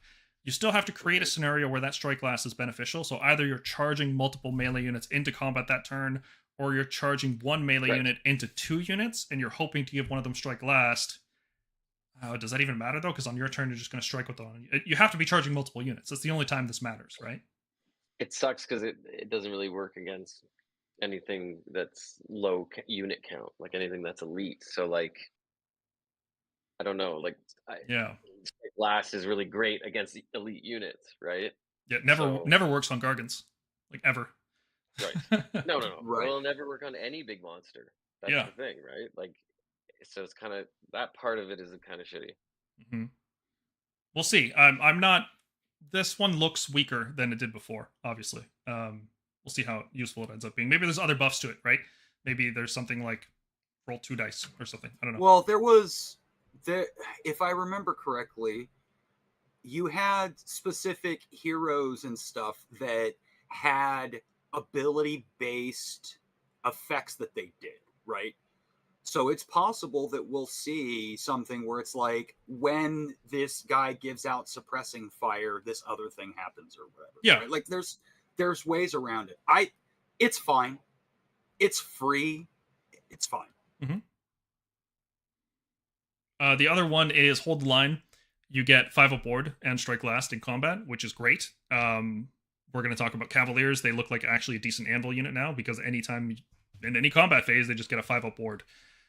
Getting strike last is not a big deal if it's your opponent's turn. They're going to strike you and charge you and hit you anyway. So giving yourself strike last is not that big a deal. It also has some extra bonus. If you're a Dwarden, you get -1 hit as well. I don't think that's going to be enough to make Dwarden useful. They're just too slow and generally overcosted for what they do. But we'll see. We haven't seen their War Scrolls. I'm just not really considering the -1 hit evaluation here. It's mostly for the 5 aboard. Okay. There's a sub-faction. You get to start Fortified, which is like... Fortify is really good. Let's actually talk about that. It gives you... Ignore 1 rend from every opponent's attack. Melee and shooting. Until you move. Now, the thing is, you don't start the game with it. You have to have at least 1 movement phase, and either you move or you use this ability. But reducing rend by 1 is crazy good this edition. Like if Fusiliers are on 4-ups, you just take damage and it's fine, you know, and you rally it back with good rally. So the sub-faction looks in a vacuum good because it would help counter the counter to Fusilier spam would be like you just get hit hard and fast before you can fortify, and that's where that sub-faction comes in. But I don't think Fusilier spam's going to be good enough anyway. Like, you can't shoot in combat this edition, so you're not going to spam Fusiliers. So that's probably not a good sub-faction. Not much more. Do you know that, though? Do they don't have shoot in combat, I guess? They probably don't. Been shown? Right? Like, they've got long rifles. Like, the units we've shown that shoot in combat are, like... That's true. Breath attacks, pistols. Pistols and breath weapons. Yeah. Yeah, that makes sense. Long rifles probably don't. Fusel Major has a really, really cool ability. Pick an enemy unit that was targeted by this unit's shooting attacks. Like, it doesn't have to hit or anything. You just get +1 hit against it this shooting phase. Like, yeah, it's the Vigiler effect. It's awesome. Vigilers. Yeah. For the rest of the turn, too. It's not just the shooting phase. It's the Vigiler effect the whole turn, which is awesome. Like, this guy's really good. I could definitely see him in a lot of lists. The Vigiler effect was the rest of the turn. You just had to kill. You had to do a wound. Mm-hmm. Yeah. And you can technically split this guy's shots and then just pick one of the ones you targeted, and that's the one you get +1 hit against. So yeah, awesome. Again, more reliable. Things that are more reliable. It's a theme. He doesn't really snipe heroes anymore, unless there's some other way to give him sniper.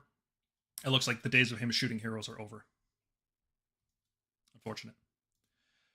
Talia, she didn't really get that improved. I thought she would, because she wasn't really good in 3rd edition. She's not bad. Like, she has cool stuff. The problem is, like, you know, she's going to be like 400 points, right? Like, 400 points for this melee health profile is just not great. No.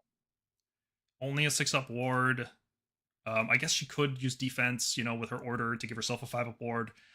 I like her Warscroll's improved, right? Like, the paralyzing venom giving monster strike last is dope. That's cool. Because we were just talking covering fire is not going to work. Or sorry, not covering fire. Yeah. The order to shoot is not going to give you strike last against monsters. Yeah.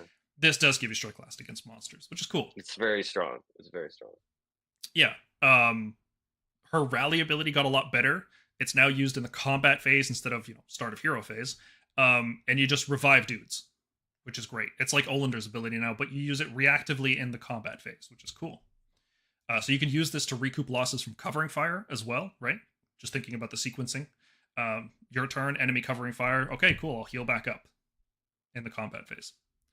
And she can pick 2 units when she uses an order, which means 2 units can get +1 attack, so she can always give herself +1 attack and the unit that charged in alongside her, and then hopefully one of those gets a strike last effect on the enemy, so both of you can hit without getting hit back.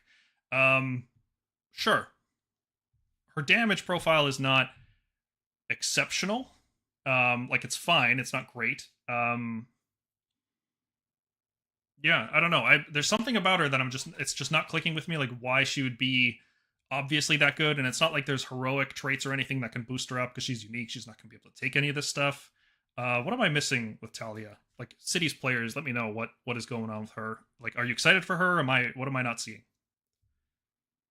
It's been strange that they've buffed the Griffin General guy so much. At least in the last book, versus Talia, which seems like a natural kind of replacement to that, you know, Griffin guy, the general version, not the magic one. But yet, yeah, I think 15 wounds is not great on a 4-up save, and it's only a 6 ward. Yeah, strong Warscroll, but you want her to be kind of close up. I just don't know. She's not really specialized in anything. She's not particularly durable. She's not particularly punchy. She's not that good at reviving stuff. Her strike last is only against monsters. Like, she's not a focused Warscroll. She's kind of all over the place. She's a bigger Indrasta from 3rd edition. She might be 4th edition Indrasta. You know, she's even got that revive ability that held back Indrasta. Reviving 1 Cavalier once per battle. I don't know. How many Cavaliers do you have to bring to make her good? Yeah, All right. I'm missing something. Guys, I'm gonna hop right now, but this All right. was amazing. All right, dude. Thanks a lot. Have a good one. Peace. All right, Jack, me and you, let's go. Powering through. Cavaliers, they got hit with a nerf bat, obviously, right? -1/-1 on their attacks. But now they're 3 health, which means they're a 30 health reinforced unit, and you can give them a 5-up board in combat anytime. So that is tasty. I really like these guys as like, yeah, they're going to do most of their damage on the charge, especially given +1 attack from the order. They go up to 8 damage max per model. I'm sure there's going to be some way to give them +1 hit and +1 wound, so they're going to be on 3s round 1. This is interesting. Talking about the rend reduction, these guys don't get rend on the charge anymore. We haven't actually seen anything get bonus charge rend, right? Everything so far has been +1 damage. Yes, charge +1 damage, and then anti-target you get rend. Right. But charging doesn't give you bonus rend. Which, okay.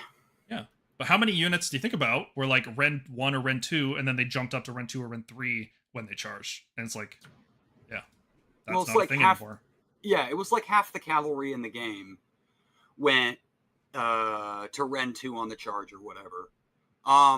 But again, as we were talking about before, the removal of that kind of stuff now makes saves legitimately matter in a way that they haven't for a long time. Yeah. Which I'm glad. Yeah. I hope this is a game-wide thing. I hope it's not just Cavaliers. Well, we've seen quite a few charge +1 damage stuff, and we haven't seen the other one. Didn't we? There was a summary sheet that had all of the weapon characteristics, and charge -1 rend or +1 rend was not on it. Correct. Yep. It's just not a thing. Not a thing. Yeah. Which is pretty sweet. I'm pretty happy about that. I'm just going to double check. Yeah. Charge +1 damage is the only one we've seen. Right. That doesn't mean that it might not, that it's not going to find its way back into the game. We saw that with, when we get to the Zinch preview, there is absolutely design space to have GW introduce new weapon effects. But yeah, it's fine. Totally. Yeah. They do charge mortals, which is cool for each model on a 4-up. It's like one for each model, 1 mortal wound for every 2 models on average. So if you have a unit of 10 charge in, they do 5 mortal wounds. They do 5 mortals. Yeah. And with what we've seen for the mortal reduction, that's fine. That's good. Yeah. I like this Warscroll. I know a lot of people are upset because they're not going to do, giga amounts of Rend 2 damage on 2s and 2s, but I think this is a good change. Yeah. 3 health especially. That is a very good change. Yeah, for sure. Cavalry shouldn't be 2 health in this game. And neither should Liberators, but that's a different topic. Don't get me started. Okay, last unit on cities are the Steel Helms. So they're basically still just a trash screen. A slow trash screen that doesn't even have very good control. But they give you a 5-up ward if they get to consecrate an objective instead of 6. Right, that is very good. Yes, because, you do get the order to just get a 5-up ward in combat anytime you want. But that does require a hero, and that's still that hero's order per turn. And it doesn't work against shooting or spells or anything. This is just a 5-up ward while you're touching that objective. Yeah. This is really good on like a Griffin, especially, because just you can toe in the edge of the objective and then fight off of it for the most part. So I really like this. But it's a 3-up.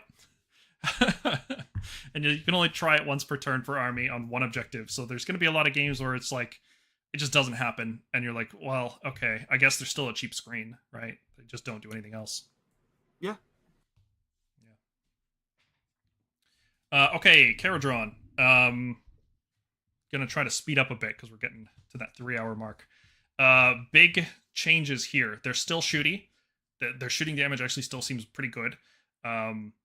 They don't teleport with their boats anymore, but they can come in from reserve with 1 boat.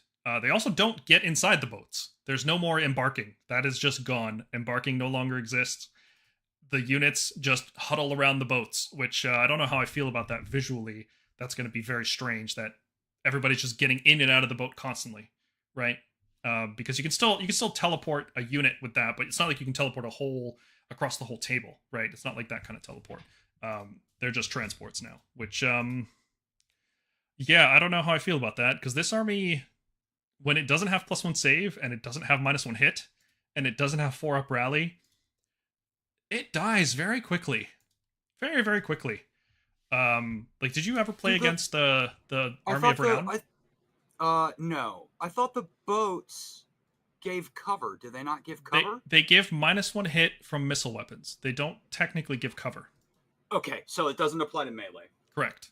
Yeah. And because you don't get to teleport the boats around every turn, there's a strict limit on how far they get to go. Like, you can still run and shoot and charge them with I'm sure that still exists, but it's not literally the whole table wide. You can't deploy in a corner out of all threat ranges. Like, if you want to be aggressive with KO, you have to deploy in enemy threat ranges. Yeah. And that's a big nerf for an army that was never particularly durable outside the boats. It's going to be interesting to see how they make up for that. It's definitely a case, like with Squigs, they're getting punished for what they did last edition, because this was a power army. This was one of the most broken armies ever released. Yes. I think that these changes, I know KO players, they are very unhappy. I think the army is still going to be good. It's just not going to be as insanely easy to play the way that it used to be. Yeah. Especially these days when double turns are just not a tactically sound option because you give up tactics. Right. What KO used to do was just, if I get the double, I win. So you have to play to never give me the double turn, because the amount of shooting power I'm going to do to you, like, it's like Stormcast. If you let Stormcast hit you first twice in a row, you're not going to recover from it. And they had the guaranteed teleports to support that strategy, where Stormcast didn't have, until we got Ionis anyway. But yeah, I'm not sure what they're going to do now. It seems like there's some jankiness with, like, redeploying the Sky Vessel and then teleporting the units around it, and then those units technically didn't count as redeploying because the ability that teleported them isn't a run move, so they can use covering fire. So you can, like, if your opponent moves up to you, you redeploy the boat, all the units get inside, you move the boat, then all the units get out, and then those units can covering fire. Like, there's some weird stuff you can do, so it's hard to judge just how good this army is going to be without the teleport. Getting reserves is good. That means they always get to shoot first, right? Like, it's not like Giselles can pick them off while they're in reserve. So it'll be interesting. Yeah, I think that they are still going to be good, but more importantly, I think they're going to be a lot more fun to play against now. Yeah, I wish they went a different direction with the army, because if the goal is to make it more fun to play against, like, they have to give it something besides fast and shooty. Like, those two things are not fun to play against, and if those are the only two things, it's really hard to balance it. Like, Brock looks cool, pretty much the same. Yeah. Frigates got nerfed tremendously. Like, all their bombs and mortal wounds are gone. Like, not gone, but they're a lot weaker. Sky Wardens, just, I don't know why they nerfed Sky Wardens. Like, that's crazy to me that they went from 3 attacks to 2 with the Sky Pikes. Like, Sky Wardens weren't something people were spamming. Everybody was spamming the Saws or Thunderers or things like that. Sky Wardens were just waiting until the other units got nerfed enough so that Sky Wardens could be good. Right. It's weird that they nerfed them. Pistol, like, all their weapon ranges went down in this army. You know, things used to be 24, 18, 12 inches. Now they're, 10 inches instead of 12. So the amount of stuff you can shoot after deep striking is very limited. There's very few things that are going to be within range. Thunderers still do a lot of damage. They combined all the profiles. They shoot really good, and that's just with what we've seen, right? Like, if they have +1 rend from a chemist or an admiral or anything, they're gonna absolutely pump damage out. Yeah, they're still gonna be good. Mm-hmm. Yeah. I still think it's not going to be a fun army to play against. People inherently don't like playing against all shooting armies because there's very little interactivity. You either overwhelm them and survive their shooting, or you don't. And, like, unless you're also a shooting army. Like, shooting versus shooting is pretty interesting. Melee versus shooting is really It's not. Yeah.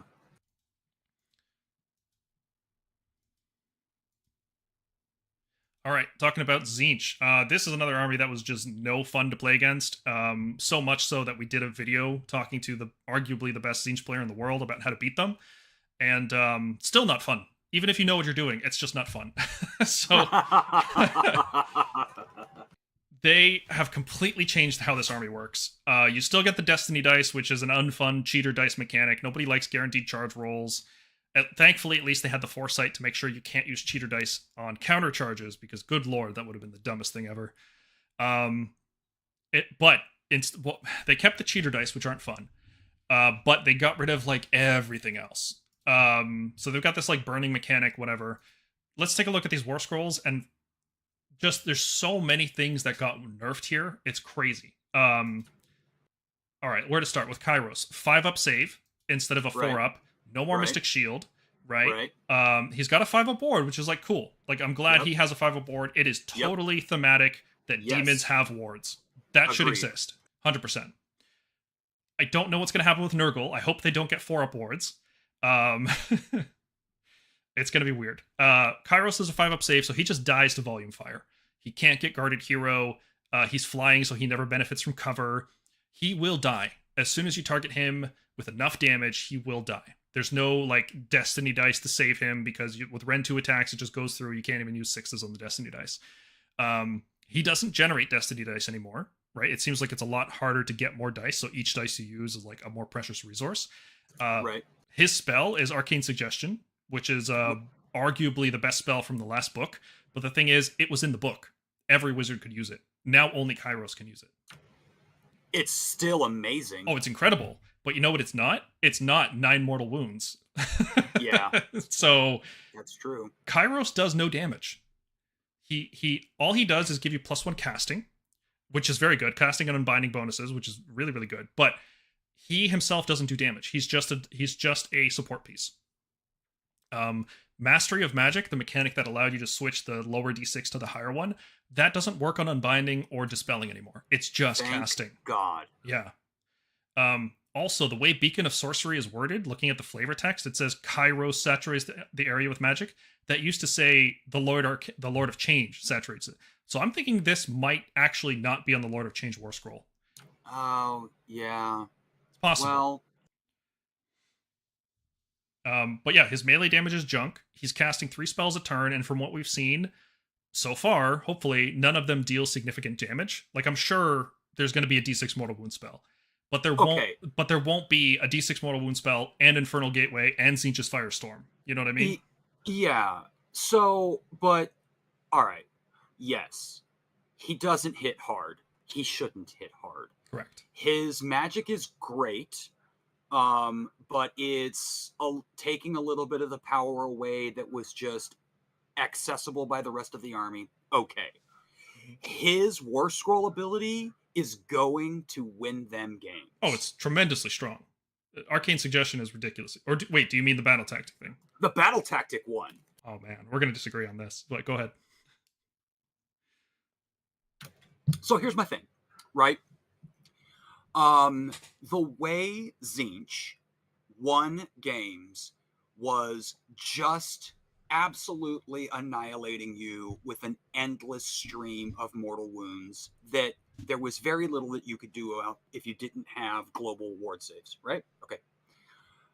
This battle tactic thing is going to guarantee them a scoreable battle tactic twice, because they can just pick one to autocomplete and then do it again, or be put in a position where they have to take a risky one, but then you can take a fallback that you'll complete if the risk doesn't go.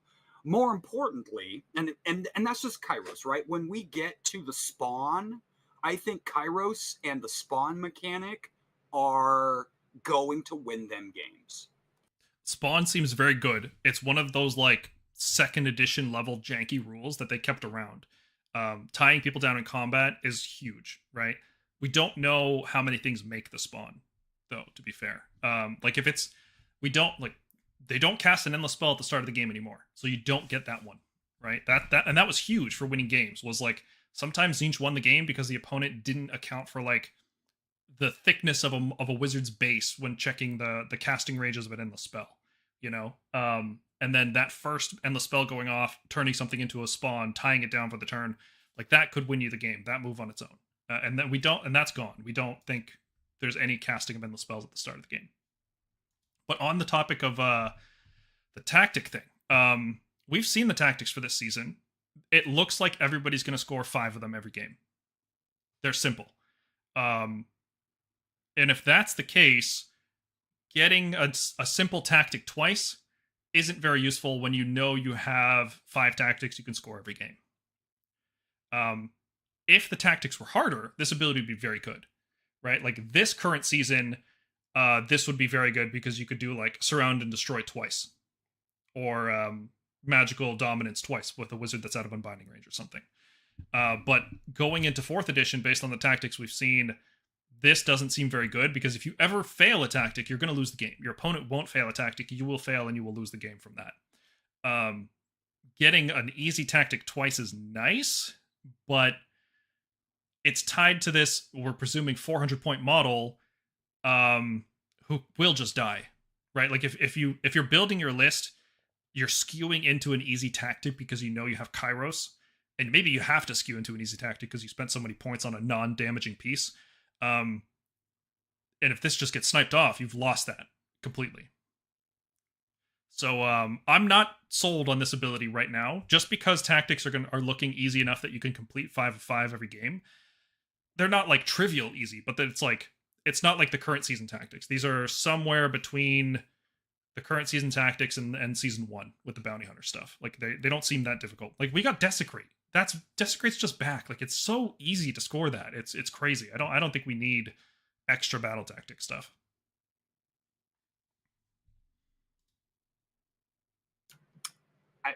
Okay, we can disagree. Okay. I think it's an amazing ability. I think it's fantastic. It's not bad. It's not the thing that draws me to Kairos. Arcane Suggestion is like, that's the thing on his Warscroll. That's just really yeah. good. Yeah. I like them both, but I think that the battle tactic one is awesome. Fair enough. Gaunt Summoner presumably can only put 1 unit in reserve. Maybe more. We'll see. We'll see how many times you can use an ability in the deployment phase. You can definitely, per 1 Gaunt Summoner can pull 1 unit out of reserve per turn. I'm pretty sure there's no way you can use this ability multiple times. And then you'll notice he doesn't do anything except reserves now, and cast another spell. He's a 2-spell wizard, and one of his spells will be a 7-inch deployment. Yep. Which, when you have cheater dice for charging, what you do with the Gaunt Summoner is you set them up, you deploy Zangors, and then they charge 7 inches. Yep. Yeah, that's it. That's all he does. But it's a good trick. Guarded Hero makes him really tough to snipe out. So, yeah. The fact that you get to run 6 this guy 11 inches and then set up units wholly within 18, pretty big threat range on this. Yep. Curseling, maybe the most nerfed model we've seen in this edition, like more than Squigs. He is a wizard too, and he is an Arcanite, so maybe that's his niche. Like, he is the 2-cast Arcanite wizard. Maybe there is no other one. Thaumaturge probably is only 1 cast. But everything about this guy was completely gutted. And, he's got a 3-up save. Cool. You know, Stormcast players know a 3-up save wizard doesn't matter. Like, it's just not a relevant stat for that unit for the most part. He just does nothing. He buffs up his melee weapon. Like, ooh, it's on 4s and 4s. Who cares, right? Like, it doesn't matter. Yeah, not good. Horrors also look significantly weaker. They did go up a health, so they're not 1 health anymore. They're now 2 health. So squad of 10 is now 20 wounds. But they lost the +1 save that they got from a banner, so they're on a 6-up save with a 6-up ward. To be fair, they do have a ward now, but way less durable overall. And obviously, the thing that matters the most is they don't split when they die anymore. The only way they split is if you have a friendly blue horror unit nearby, and you don't actually add models to it. You return slain models to that unit. You return slain models to it, yeah. Which is so much worse. It's so much worse. Yes, but was obnoxious. Oh yeah. So but here's the thing, right? Like, pink horrors are now, their Warscroll is worth what, 120 points? Right? It's 20. It's still 20 health. They can do word flame. They can be pointed to where you can actually take them, and then you just run them alternate between blues and pinks, right? Sure. It's fine. You It's can fine. run them. Will you? I don't think you will, because thinking about the logistics of how these guys split, you have to have a damaged blue horror nearby, and then as the pinks die, you feed it into that blue unit. But it's like, how when is that going to happen? When are people going to do that for you? That just, like, people won't do that. Nobody's gonna kill pinks while there's a blue unit damaged nearby. They're just gonna kill the blue unit first. Or you kill the pinks before you attack the blue unit. Yeah, like, it's just what they got going for them is just health. And if their they're body's cheap, on an objective. Yeah, their body's on an objective. That's what they are. And if they're cheap enough, they'll be good. But they do nothing. They're a nothing unit, which is a shame. I could see them, like assistant ref in the chat saying like 150-ish, because it's still 20 health. Like, it's a lot of health on a 6-up ward. Yeah, okay. But it's good for the game. I totally agree with you. It was annoying as hell. Like, this was one of the most egregious units to play against. Like, one of the things I liked about Bounty Hunter season was that pink horrors just went extinct. For like 6 months, we didn't see any more pink horrors, and that was great. Yeah. Range attacks are crap, but they can probably do just a single damage to proc the burning thing. Yeah, we didn't really talk about the burning thing. It's the same effect that Ionis has. They burn, and if you heal, you get rid of it. Yeah, heal or return models. It also stops returning models, which is really cool. Right. But the thing is, for it to do damage, you have to roll a 3+, and if you roll a 1 or 2, it just goes away forever. So you don't do that. You don't roll it. You keep it on everything to prevent healing and returning. And if you have the -1 wound subfaction, like, you do that, right? Like, that's not bad. But the fact that only one unit can gain burning per turn, and pink horrors are only shooting 12 inches, like, and it's on 4s and 4s, it's just not inspiring at all. We'll see. Maybe there's more stuff that goes with burning. Yeah. Yeah. All right, ogres. Well, did we talk about the spawn? No, let's talk about the spawn. All right. Do we have... I don't have it on the slides, unfortunately. Okay. So, the way... GW has confirmed in the Zinch post, if you guys haven't seen it yet, I recommend you go see it. They confirm that summoning stuff out of nowhere no longer exists. That is not going to be in the game. The spawn has a rule that you put it into reserve, and then when you create a spawn, you pull a spawn out of reserve, and that's how you create it. And that spawn, even if you only have one, can be used over and over and over and over again, and there is still a spell to nuke a unit. If you kill a model, you create a spawn. Mm-hmm. Now, this is why, yes, I understand your point, Paul, about Kairos getting shot off the board. Totally get it. His ability is not locked to his hero phase. So Kairos can countercast the spawn, match the dice, and generate a spawn in that unit after knowing what your battle tactic is for the turn. Yep. Lock down that unit, for sure. Yes. So that's why I think that, like... now, obviously, the anticipation is that... because the Lord of Change did the die matching thing too, didn't he? Yes. Right. So that's not an ability that's uniquely locked to Kairos. We don't think. We haven't seen the Lord of Change scroll yet. But I think that this is leaning into Zinch's identity as a control army without a lot of the silly, obnoxious tricks that we got accustomed to. I like this. It seems like they're leaning into the control over just kill it with mortal wounds. Right. And I'm okay with that. Yeah. It seems like it's going to feel like you're playing Zinch without feeling like you just can't. You like it's just gonna not. It's gonna be more fun to play against. I can't wait to play against this army now. We're gonna clip that and save it for later.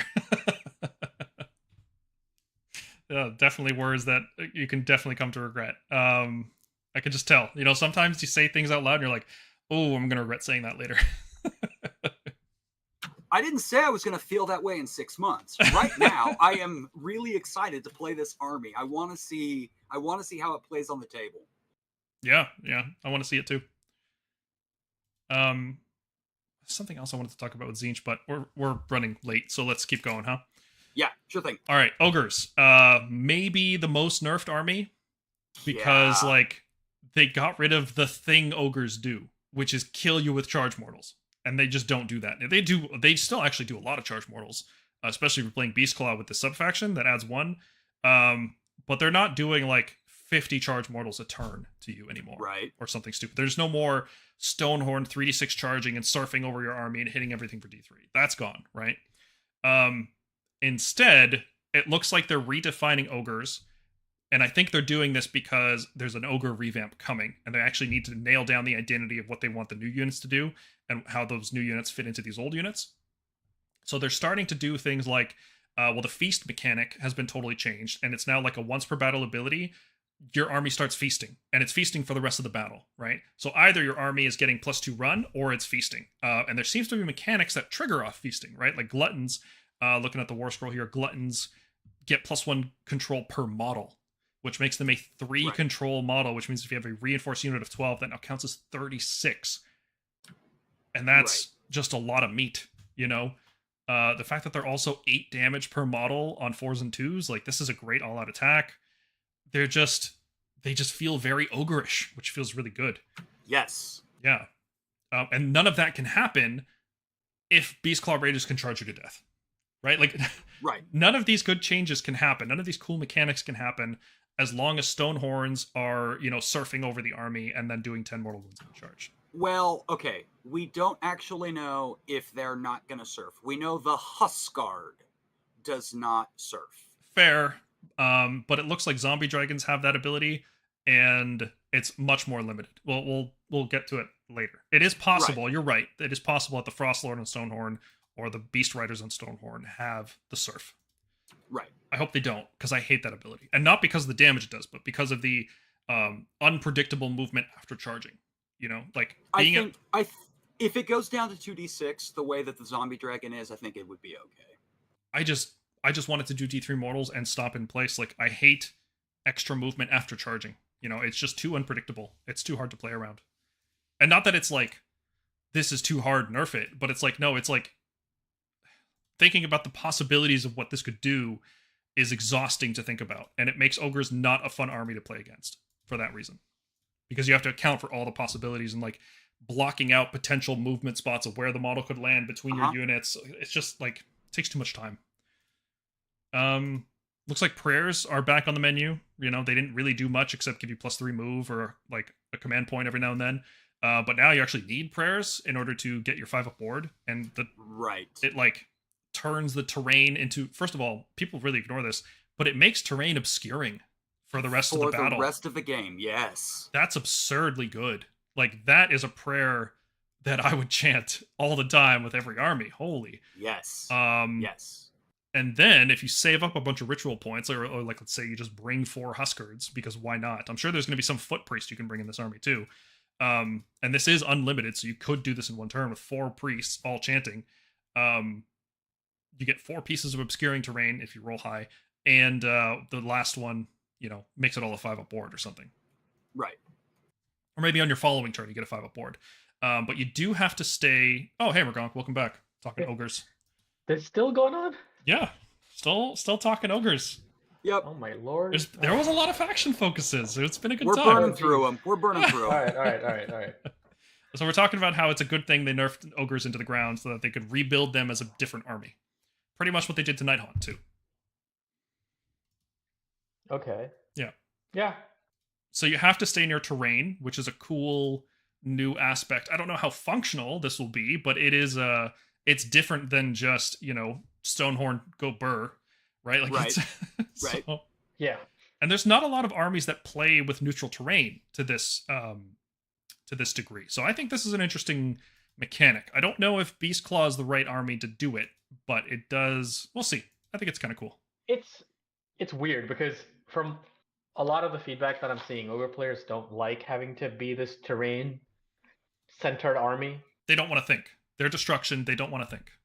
Yeah, their entire playstyle is like very just the move your trucks unga bunga sort of gameplay.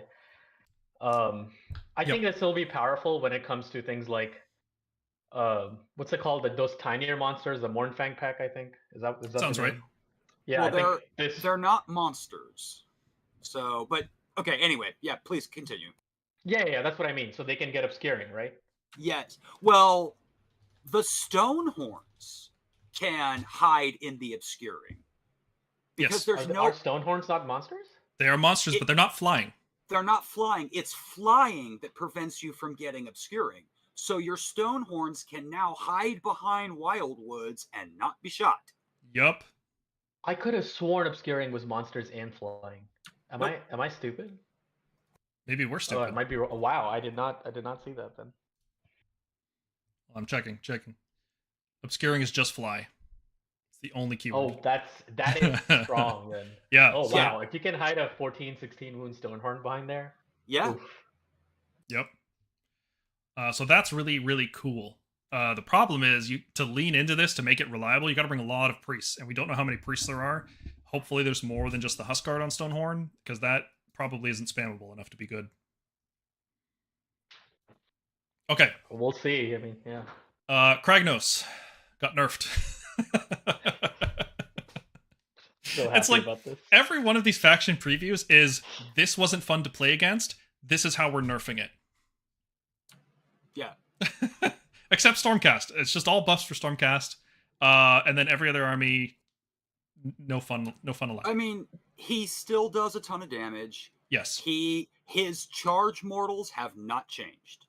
They work exactly the same way they work now. Yes.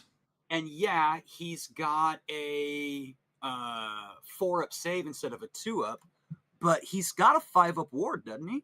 Yep. He does. But the 4-up save means he doesn't melt to mortal wounds. He doesn't melt to mortals, but he melts to just everything else. Like any focus fire will just take him out.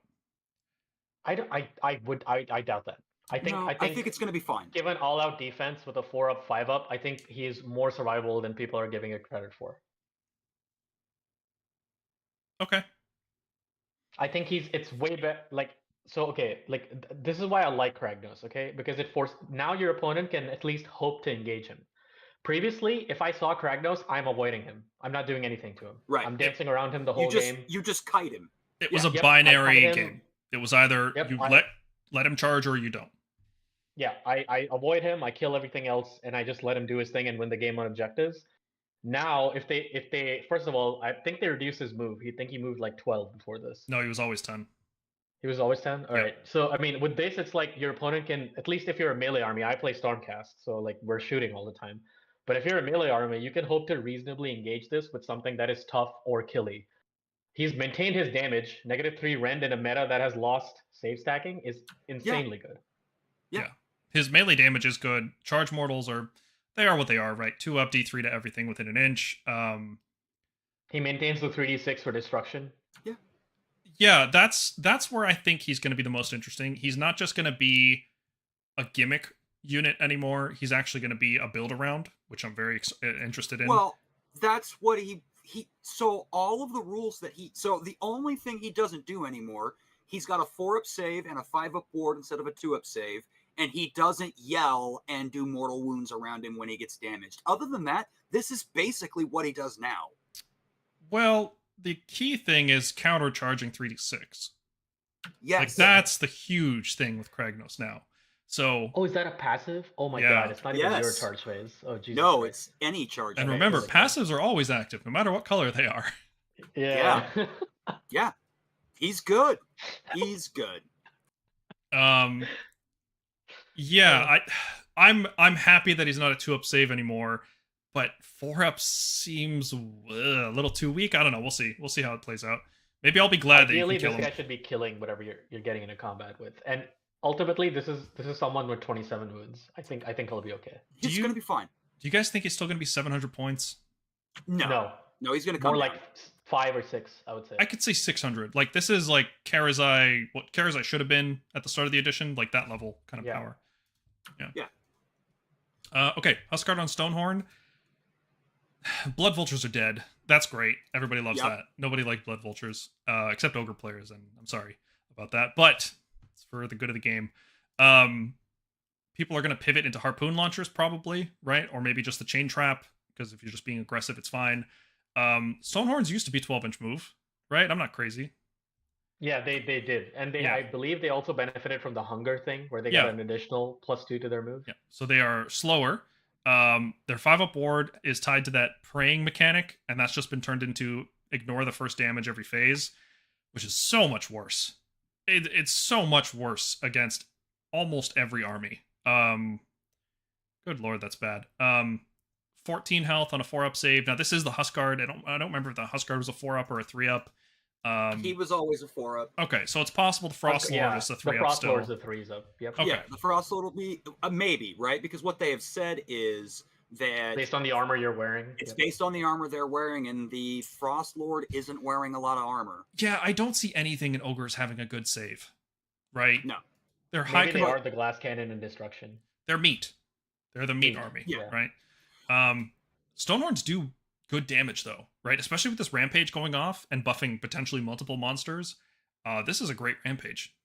This is actually a good damage unit. Like, you give one of these guys all-out attack and everything's on 3s and 2s. There's no more variety. Some things are on 3s, some things are on 2s to wound. No, it's all just 2s. You just always have Celestial Blades. Does a lot of damage in melee if it can make it there, and I think praying and making obscuring terrain is going to be key. Yes. So we have 2 comments, and I want to address them. So Assistant Ref said it's a massive mobility nerf. Yeah. Assistant Ref, I legitimately think they do not want this game to be about turn 1 charges. Yes. I think too much of the game, like, there are certain missions or maps in currently in 3.0 where a 14-inch Stonehorn can get to you and charge you turn 1. If you have Cragnose, guaranteed charge you turn 1. No stopping with a 3d6 charge. Yeah. And there's no stopping it. And plus with the 3d6 Tokyo Drift Monsters Rampage, there's nothing they can do. They want there to be at least a little bit of planning and setup, at least on turn 1. They don't want the battle to just be in your face pinning you turn 1. I think that's a huge move for this edition. Yes. And Eric DOTY says I'm guessing you're alluding to the fact that they're missing the 5-up ward. I think that's a smart idea, and I'll tell you why. I understand people who want to bring or build Unga Bunga monster truck lists, but ultimately you have to realize that if they're trying to make every single Warscroll in that battle tome useful, they are going to make you want to take scrolls that act different role for you. The role of chaff, the role of, a beating hammer, the role of a support monster or support unit. Right now, the monster truck list, the monster trucks do everything. Mm-hmm. They are the chaff that soaks up damage with a 3-up save and 5-up ward. They are the hammer that kills you. They have all the mobility in the world.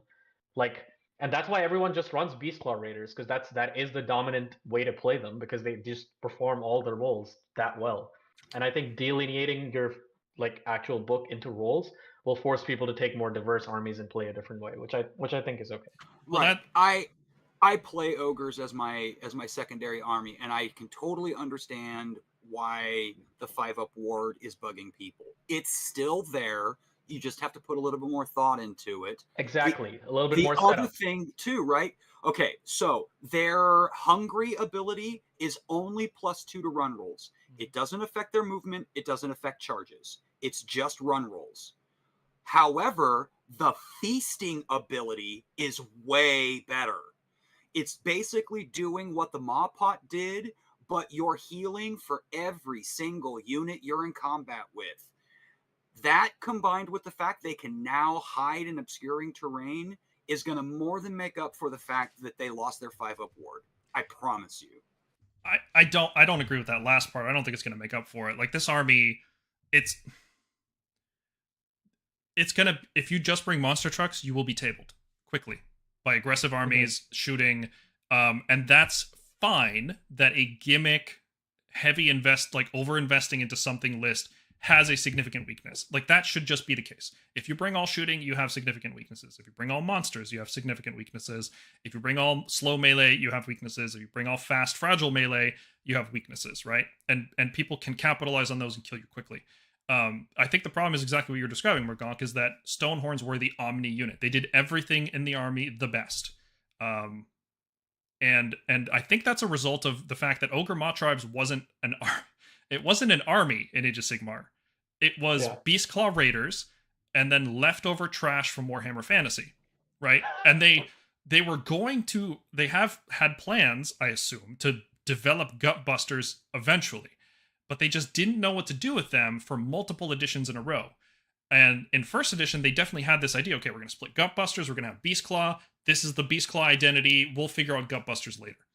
And then in second edition, they're like, no, we got to soup them together. People aren't buying the models, whatever nonsense reason they needed to combine them again.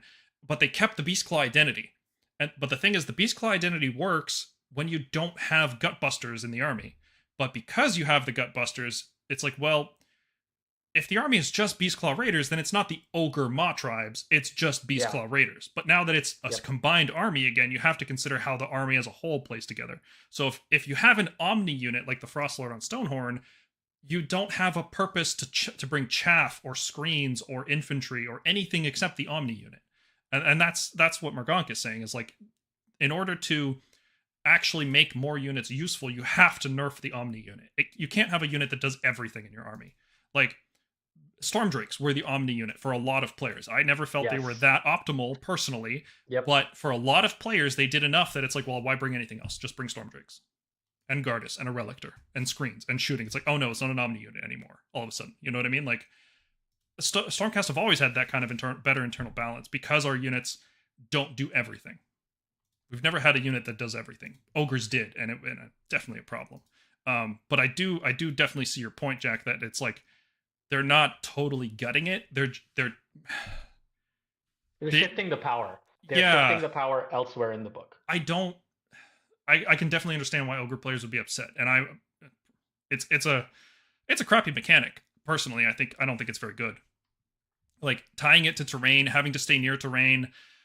If people aren't using a good amount of terrain, then that I can definitely see why people are upset. The amount of terrain I use, I would probably be okay with this. Yeah, I would be more upset if they hadn't given us terrain maps, which they have this edition. Yes. Maybe people just aren't used to using that level of terrain. Maybe people are still playing on kind of barren fantasy style tables, even though it's been like a decade. Okay, that's enough about Stonehorns. Any from me? You guys got any other thoughts? No, that's it. That's okay, all. Let's talk about the real exciting stuff in Ogres, which is Gluttons just outnumbering everything in the game, and Gorgers killing everything in the game. Yes. Oh my god, dude. Oh my god. Look at this damage output. 52 max damage? That's insane. And that's not even reinforced. And it's going to be on 3s, 2s, Ren 2 against infantry, and they come out of reserve and then 3d6 charge with Kragnos? Like, what? Hello? This is amazing. This Gorgers are insane now. Like, they're the fulminators of this army. Do you know what the biggest buff to them is? What's that? No battle shock. No battle shock. Yep. And they are a wound dense unit. A 6 unit of Gorgers is 30 wounds. A unit of 6 Gluttons is what, 24? No. Well, 6 times 4, 24. I think they come in squads of 5, so it'll be 25. No, it says 6. Oh, Gluttons. Sorry, Gluttons. Yeah, sorry. Gluttons. I thought you said Gluttons. Gorgers for some reason. Yeah, the Gluttons. 24 wounds on a 5-up. Like, I know people are saying they'll just mulch through them, but think about, like, your reinforced Liberator unit that does an average of, like, 10 at most. 8 damage, yeah. You're going to kill maybe 2 Gluttons, and they'll still outnumber you, and they're just going to wreck you. Yeah, you have to fully kill them. This is what their defensive profile looks like now. They're just even better at controlling objectives. Another thing with objective control is that the objectives are smaller. So when you have physically, like, the bigger your model is, like, big model plus big control is very, very good, right? Like 10 control Stonehorns. I know we're done talking about Stonehorns, but a model this big counting as 10 is way better next edition than it is right now, because it's just physically harder to cram more models onto that objective, right? And with Gluttons counting as 3 each, a pack of 6 is 18, a reinforced pack is 36 models on an objective, and you have to kill 48 wounds on a 5-up to get through that. Like, We were just talking earlier about how This squigs is got meat. nerfed. Yeah, this is the meat. Yes. It's fine. And then Gorgers are just crawling around, killing everything that moves because good lord, that Yeah. damage is nuts. Yeah, it's gonna be fine. Yeah, it's a different direction. Ogre players aren't mad. Beast Claw players are mad. But That's fair. they have to stop have thinking of reason to be- themselves as a Beast Claw player. You Yeah. have to think of yourselves as an Ogre player. It's like remember when going from second edition to third edition, in my opinion, the gameplay that Night Haunt had changed radically. Like Yes. how Night Haunt played the game. I think that is what's going to happen to Ogre players. It seems upsetting because it seems like a bunch of stuff changed and a power level switched or whatever. But I think as you get switched to this new style of playing, I think it'll be more rewarding in the long run, or like you'll like it better. Thing is, You a like lot the of people don't want to switch. They want the old armor. Yeah. That's You can't blame them for being upset. Like, it sucks. Yeah. Okay, moving on. Last one, Flesh Eaters. Right? Yeah, last one. Yep. Flesh Eaters. Flesh Eaters are the same army they were last edition, but worse. Like, every way you can be worse. There's almost nothing here that is as good or better than it was before. I'm quite upset about it, if you can't tell. So they still have deeds. They still summon loyal subjects back. They return models. The thing is, they can't return. They can't revive a unit and then return models back up to the maximum anymore. That's expressly not allowed. You needed an exception to that rule, so that's gone. There's still a summoning army, and you can never count out a summoning army. But the thing is, like, we don't see any way to generate deeds besides fighting. We don't see the throne giving you D3 on a hero. We don't see the heroic action giving you a whole bunch. And if you can't generate deeds outside of combat, this army just like falls apart. No, like the heroes are not good enough. They still get a deed for casting a spell. They still get a deed for chanting a prayer. One, if you cast or chant, what if you're banking ritual points? Then you don't get one, right? It's so Right much now- harder to get to 6 with an abhorrent, unless it's Which is Usharan good. or a zombie dragon. Which is good. Yes. I have played all of my games recently have been against Feck because that's what my kid is playing, and the rapid rate that they could get to 6 was dumb. Yes. The thing is, they're at the same time they're reducing degeneration on support heroes, because like Ghoul King on Zombie Dragon, whatever, he's gonna be fine. He's gonna generate max amount every time he fights, right? But the thing is, the support heroes are gonna have a much harder time, and they're making everything more fragile, right? Like these two things are happening at the same time, and it's like right now Feck wins by recursion. Like they'll lose in a fair fight, Flesh Eater Courts lose, but they come back at you with the second wave, and that's how they win. The balancing point for that second wave has moved far enough, I think, that it's going to be hard to win games with Flesh Eaters. I don't think we can make a proper prediction until we see what the Throne does. Sure. This is my first impression, though. This is my Right, absolute no knowledge Yes, first like, impression. Off of the battle traits, it looks like deed generation, Yeah. heroic deed point generation has been gutted, but I will reserve judgment until I actually see what the Charnel Throne looks like. Yeah. Because that I think is going to be a huge factor. If I had to take a guess, it will probably combine. It'll basically do what their heroic action did and let them generate D3. Probably. I hope so. That. Probably. I hope so. Probably. Yeah.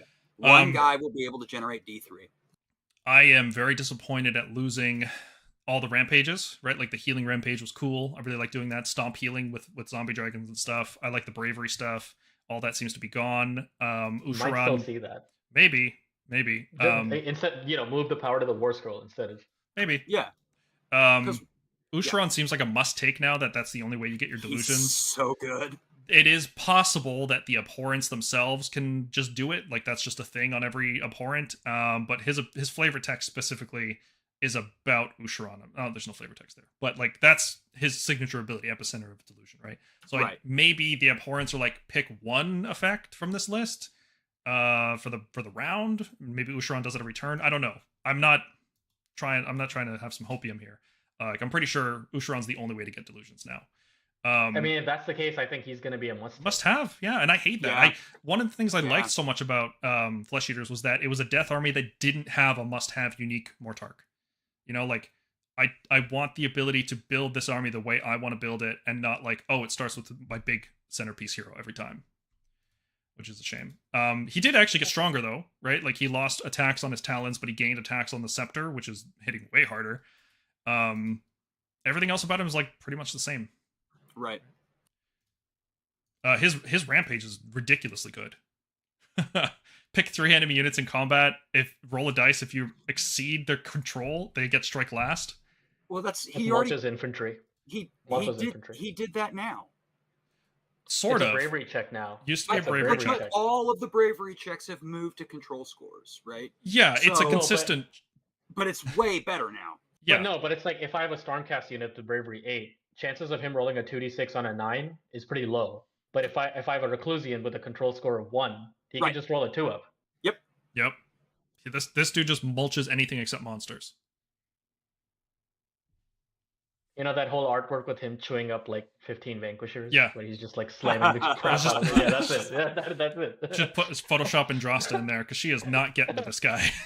She's only control 2. She just gets strike last and gets hit with this 4d3 plus 12 damage with Rend 2. It's going to be nasty. Not much more to say about Usharan. We need more context. This is one of those armies like cities and Gits where you need the full context of the army to say whether it's going to be good or not. I know I'm doomering on this one, but like it is a buff army. I recognize that it's a buff army and we need the full context. Herald looks better, like the same unit though, right? Like the bone is the opponent doesn't have control over it anymore, which is great. I hate anytime my opponent has control over my effects. But now it's a 3+. You either get strike first, which is really good actually. So don't start combat within 3 inches of this guy. That's what it is, right? He still can't be shot. This infected thing, like whatever, I don't care. It's too many words. Like, just cut it off. Stop printing text. The only reason this guy was any good was because you could generate deeds with him out of combat, and you could make him a priest. And we were like, okay, courtier in every list. If you know, until we figured out how insanely broken flayers were, this was the courtier you'd use in every list. Is he good enough to see play if you can't make him a priest? I don't know. Hard to tell. Yeah, nothing else has changed about him, so. Yeah. Crypt Guard are now 3 attacks instead of 2, but they lost -1 hit and -1 wound, and they lost a save. So now they're a 6-up save, which is, I mean, you look at them, that looks like a 6-up save unit, right? That doesn't look like anything that would have a 5-up save. They don't have a ward all the time unless they're bodyguarding a hero. And that hero has to be wholly within combat range of this unit.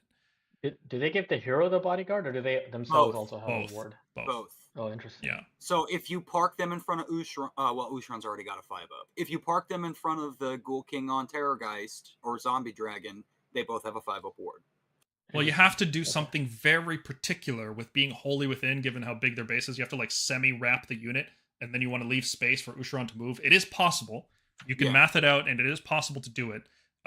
So maybe we'll just make like a 3D template that we can print out. Oh, it is wholly within. I didn't realize that it was wholly within. What does it do for Ushran? Ghoul King. Ghoul King. What I'm I would give Ushran a 5-up. He already has one. He already has one. Yeah. That's why I changed it to the Ghoul King, because I remembered that he has a 5-up. You're right. Yeah. Okay. Yeah. I thought it was better. I thought it was just in combat. I missed that it was wholly within. Yeah, and Ushran used to get +1 to the ward, so you give him a 4-up ward, and then that was tanky. Finest Hour, Mystic Shield, Delusion, Crypt Guard, like that's a tanky guy. But did they get moved to 4s and 4s? Yes. I think they did. Yeah, they're not 3s and 3s anymore, which is bad. That was actually one of the reasons I really liked them in our review, was like, oh, this unit can be on 2s and 2s. That's really sick. Their no command ability lasts until the start of the next Feck player's turn, which is like, okay, no more Battle Shock though, so it's like the only time this is really relevant if your opponent is double turning you, right? Well, like it's good for things like countercharge. Yeah, right? Yeah, but like if you power through, it stops power through. That's true. Yeah. But on 4s and 4s, like, I just hate that. I know it's 30 attacks, but damn. They're gonna be cheap. It's gonna be fine. I hope they're cheap. Yeah. Zombie Dragon lost a rend on its melee attack, which is disappointing. It got the ogre charge rampage. Fight 'em. Yeah, why did? Oh my god, I was about to like, what is going on? Why didn't they just take that from the ogres and give it to these I guys? don't know. Why didn't they just give them the healing stomp that they had in 3rd edition, which was cool and thematic and fun? I think what we'll see is the Ghoul King on Zombie Dragon will have the heal. Maybe. I could see that. Abhorrence like healing. Yeah. Maybe. I could see that. It'll have the heal. These things will have the monster truck, which is why I'm thinking that the Frost Lord will have the same effect. Yeah. Maybe. 14 health on a 4-up gets better. We don't know if the Master of Menagerie is coming back because in the revive ability it doesn't specify monster, so we have no clue if you can actually revive these guys. We have no clue if Carry On Call is in the game again to move D6 after coming out of reserve. The shooting attack I think just got worse overall, right? Because you used to be on 2s and 2s, 2s and 3s. 2s and 3s. Now it's on 2s and 4s. I think. Yeah. Yeah, because you got the +1 hit aura from the mount trait, which just seems to be gone. I don't think that's coming back. Yeah, it seems nerfed, which is like, it's 240 points. Is it going to be 240 again? You know, like, we'll see. We'll see.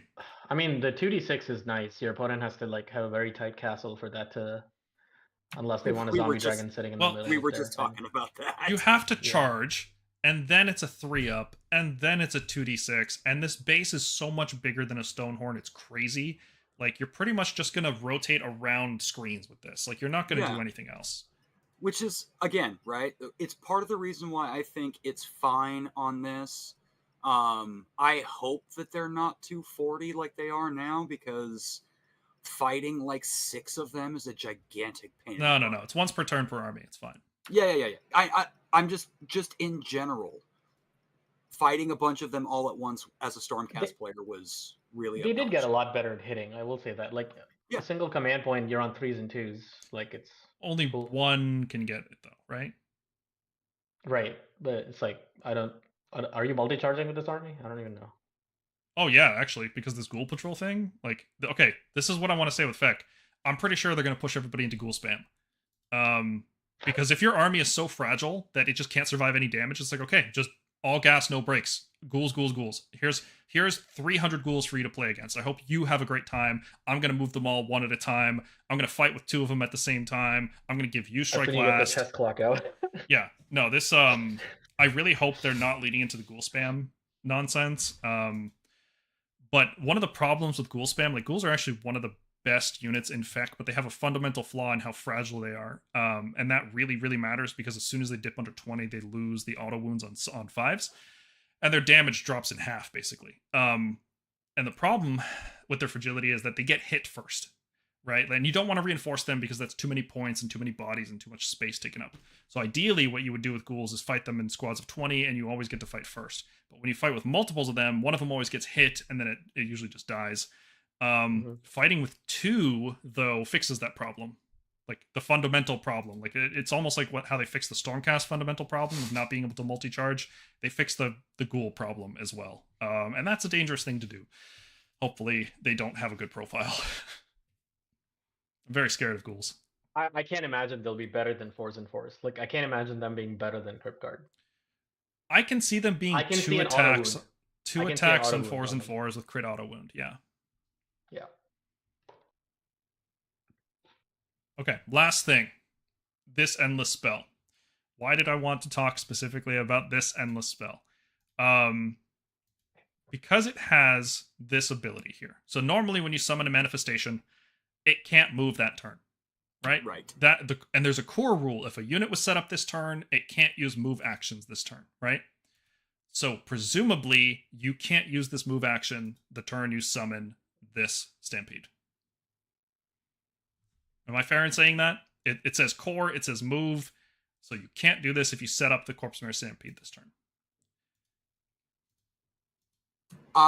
Okay. I don't know. Until we see the core rules, I don't know. Okay. Let's assume you can't. Right? In which case you're summoning the Stampede out, and what you've summoned is 5 horses. Right. Because horses are 2 attacks apiece on 5s and 3s.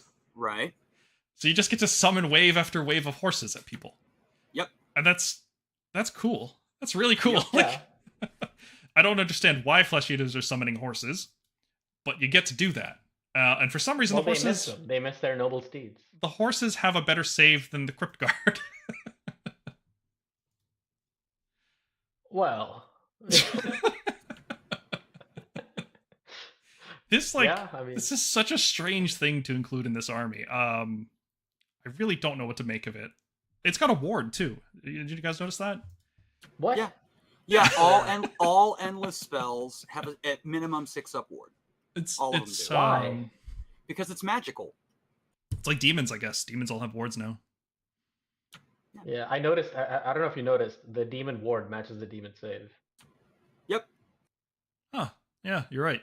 Horrors and Gaunt Summoner. Wait, no, Gaunt Summoner is a 6? Yeah, he is. Look at that. How about that? Yeah.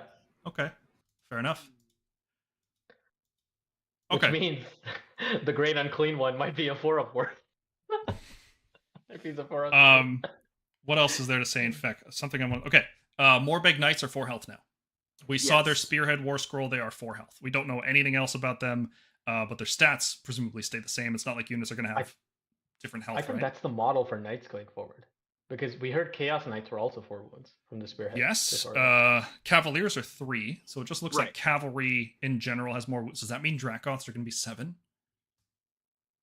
Could be. Hopefully. Stormdrakes can't be 10. There's no way Stormdrakes go up, right? No, I think Stormdrakes could be 9. Like, I think that's fine. I think we'll find out more when we see Varangard. If Varangard are 5, then Dracoth will play 6 or 7. Yeah. Kroxigors are 6.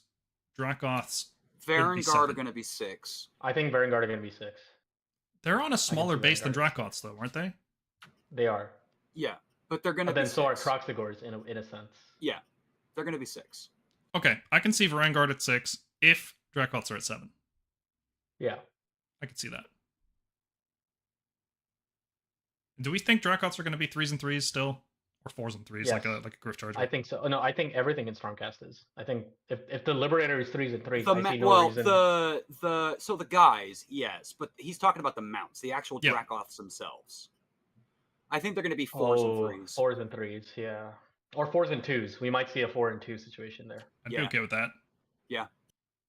Wouldn't like I mind could that. see, like it's a monster. It just hits really hard, but it is unwieldy or whatever. And then Stormdrakes 3s and 2s? Yeah. That would be sweet. Yeah.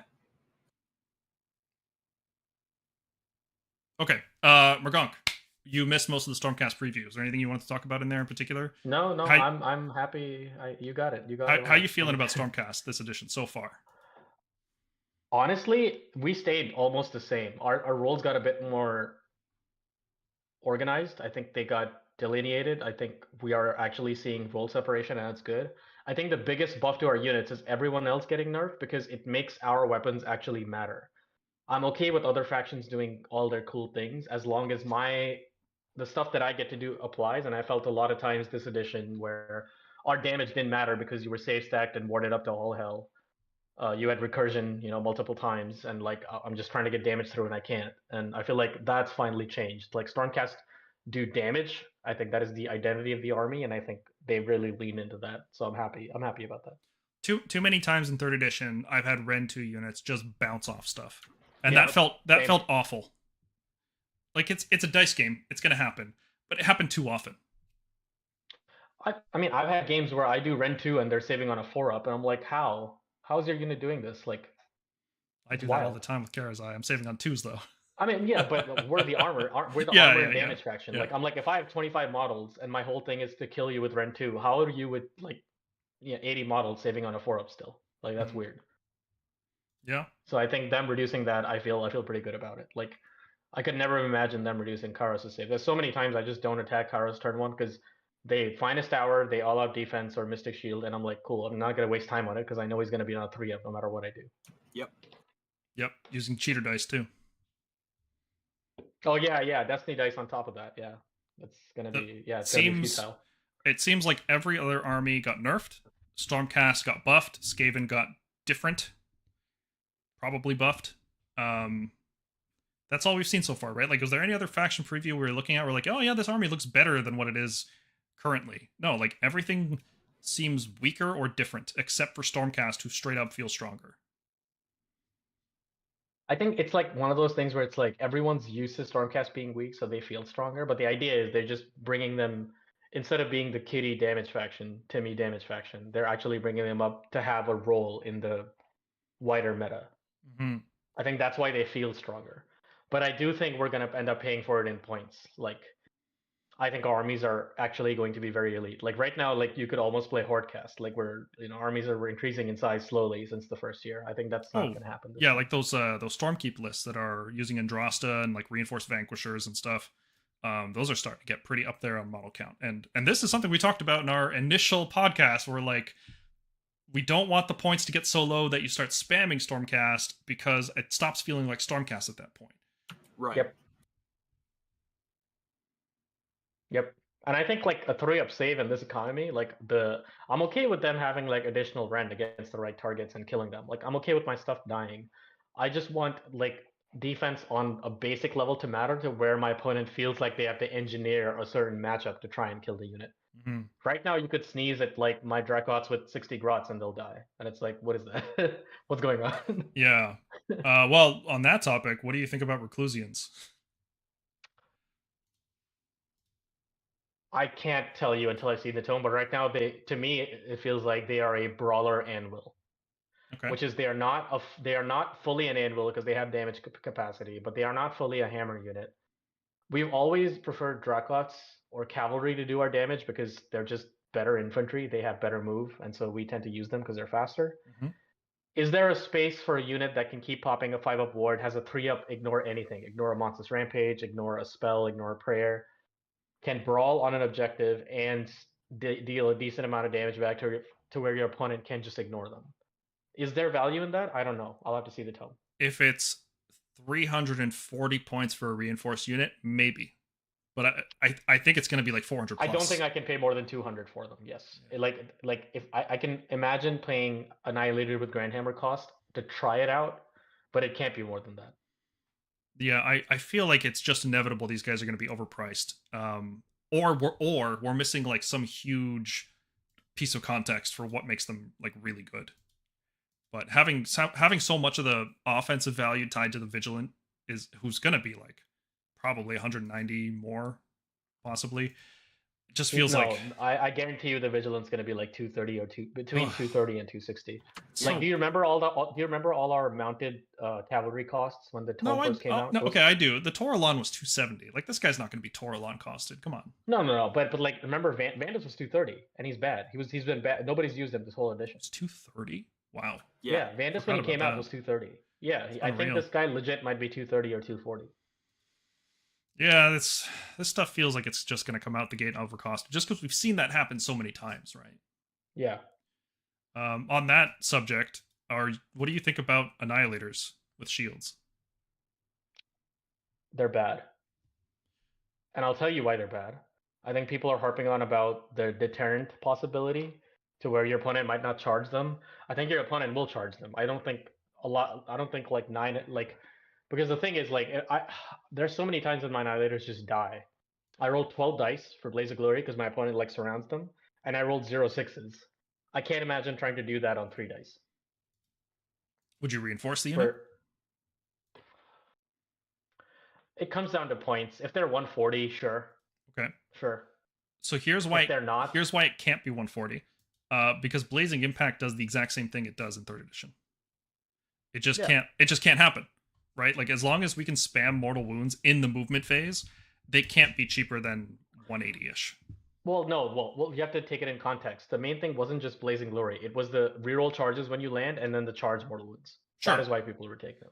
Sure. But in this economy, with less Mortal Wounds in general, being able to just rain down Mortal Wounds on units like this, I think is still going to be good. And it not like as good as it was, obviously, right? Because you're going to fail mostly the charges that you do, and they don't do any Mortal Wounds.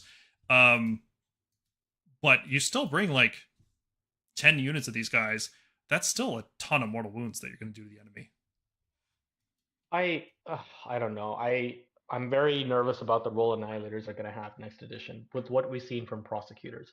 Because this is a unit that ultimately, if the Lord Imperator does the same thing, this is a unit that is taxed. Yeah, prosecutors be just seem optimal. better. Yeah, like this unit is like, because they have a shooting attack that comes in as well. They do charges. They get more damage. They don't do mortal wounds, but okay, you're really getting what, 2 mortal wounds on average out of this unit. Well, when they land, each unit does 2 or 3 mortal wounds to 3 different Yeah, I units. was saying 2 is the more likely scenario. Like 3, 4, it's the Sure. most average roll.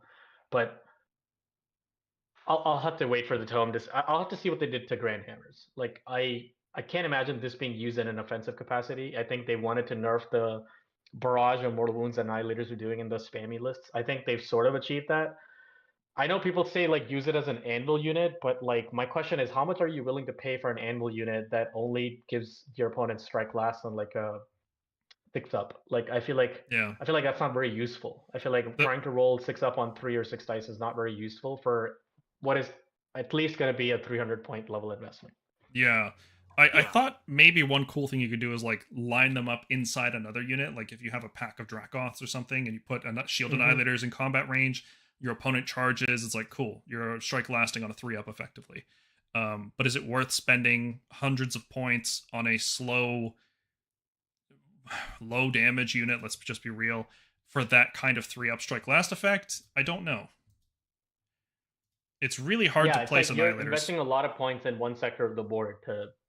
If that sector of the board wins you the game, do anything. I've rolled so many times. I'll roll 6 dice and not get any sixes. Not get I feel any like sixes. that's a huge gamble. I feel like that's bad. That's and that highlights one of my major beefs with a lot of the stuff that we've seen. We have access to some really cool rules.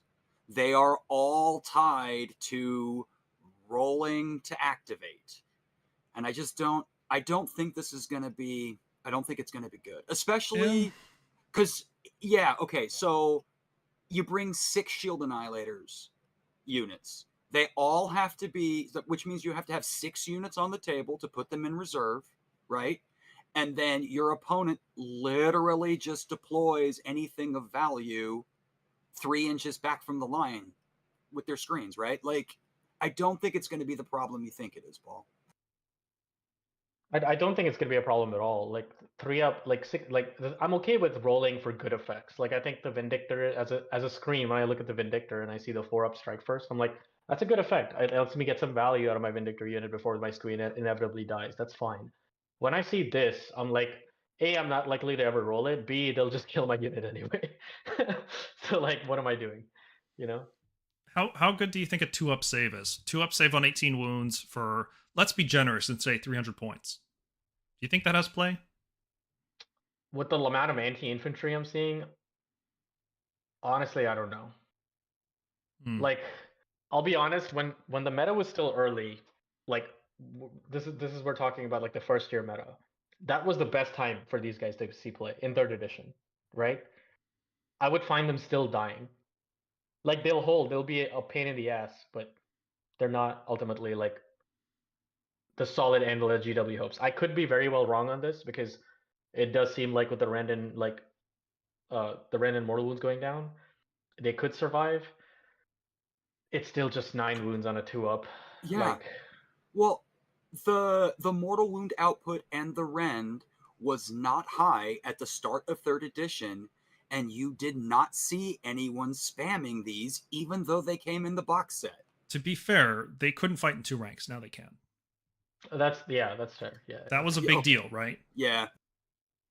I mean, I used to run these, like, when I used to run 3 annihilators in my list, I'm like, okay, the first one's going to be a shield annihilator. Going to be a shield, yeah. Yeah, that's fine. But even then, I found them not really holding up. Like, a couple of missed rolls, I will miss, like, I'll roll 2 1s in my saves, and it's cool. Okay, I've lost 2 shield annihilators. Yeah. Great. Yeah. So it's like... It's so hard to judge them. I feel like we'll have to play it and try different weird things with them. And I don't know.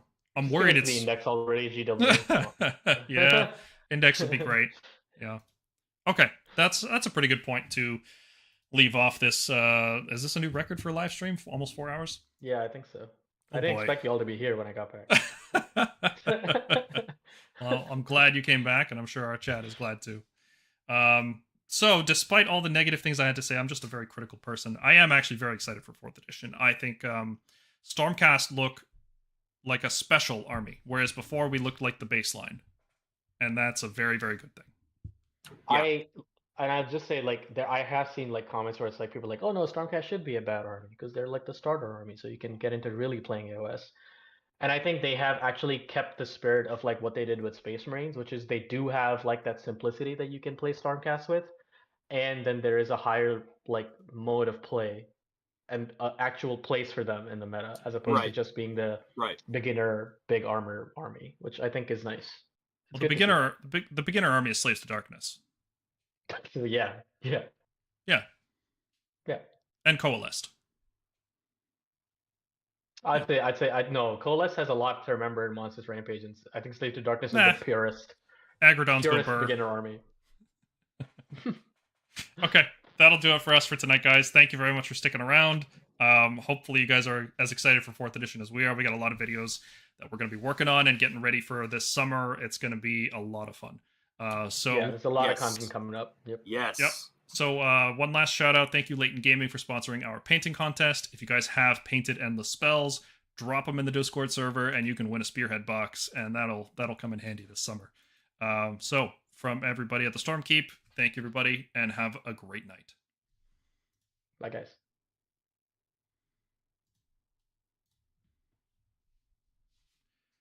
I almost clicked like disconnect on the Discord channel instead of the stream.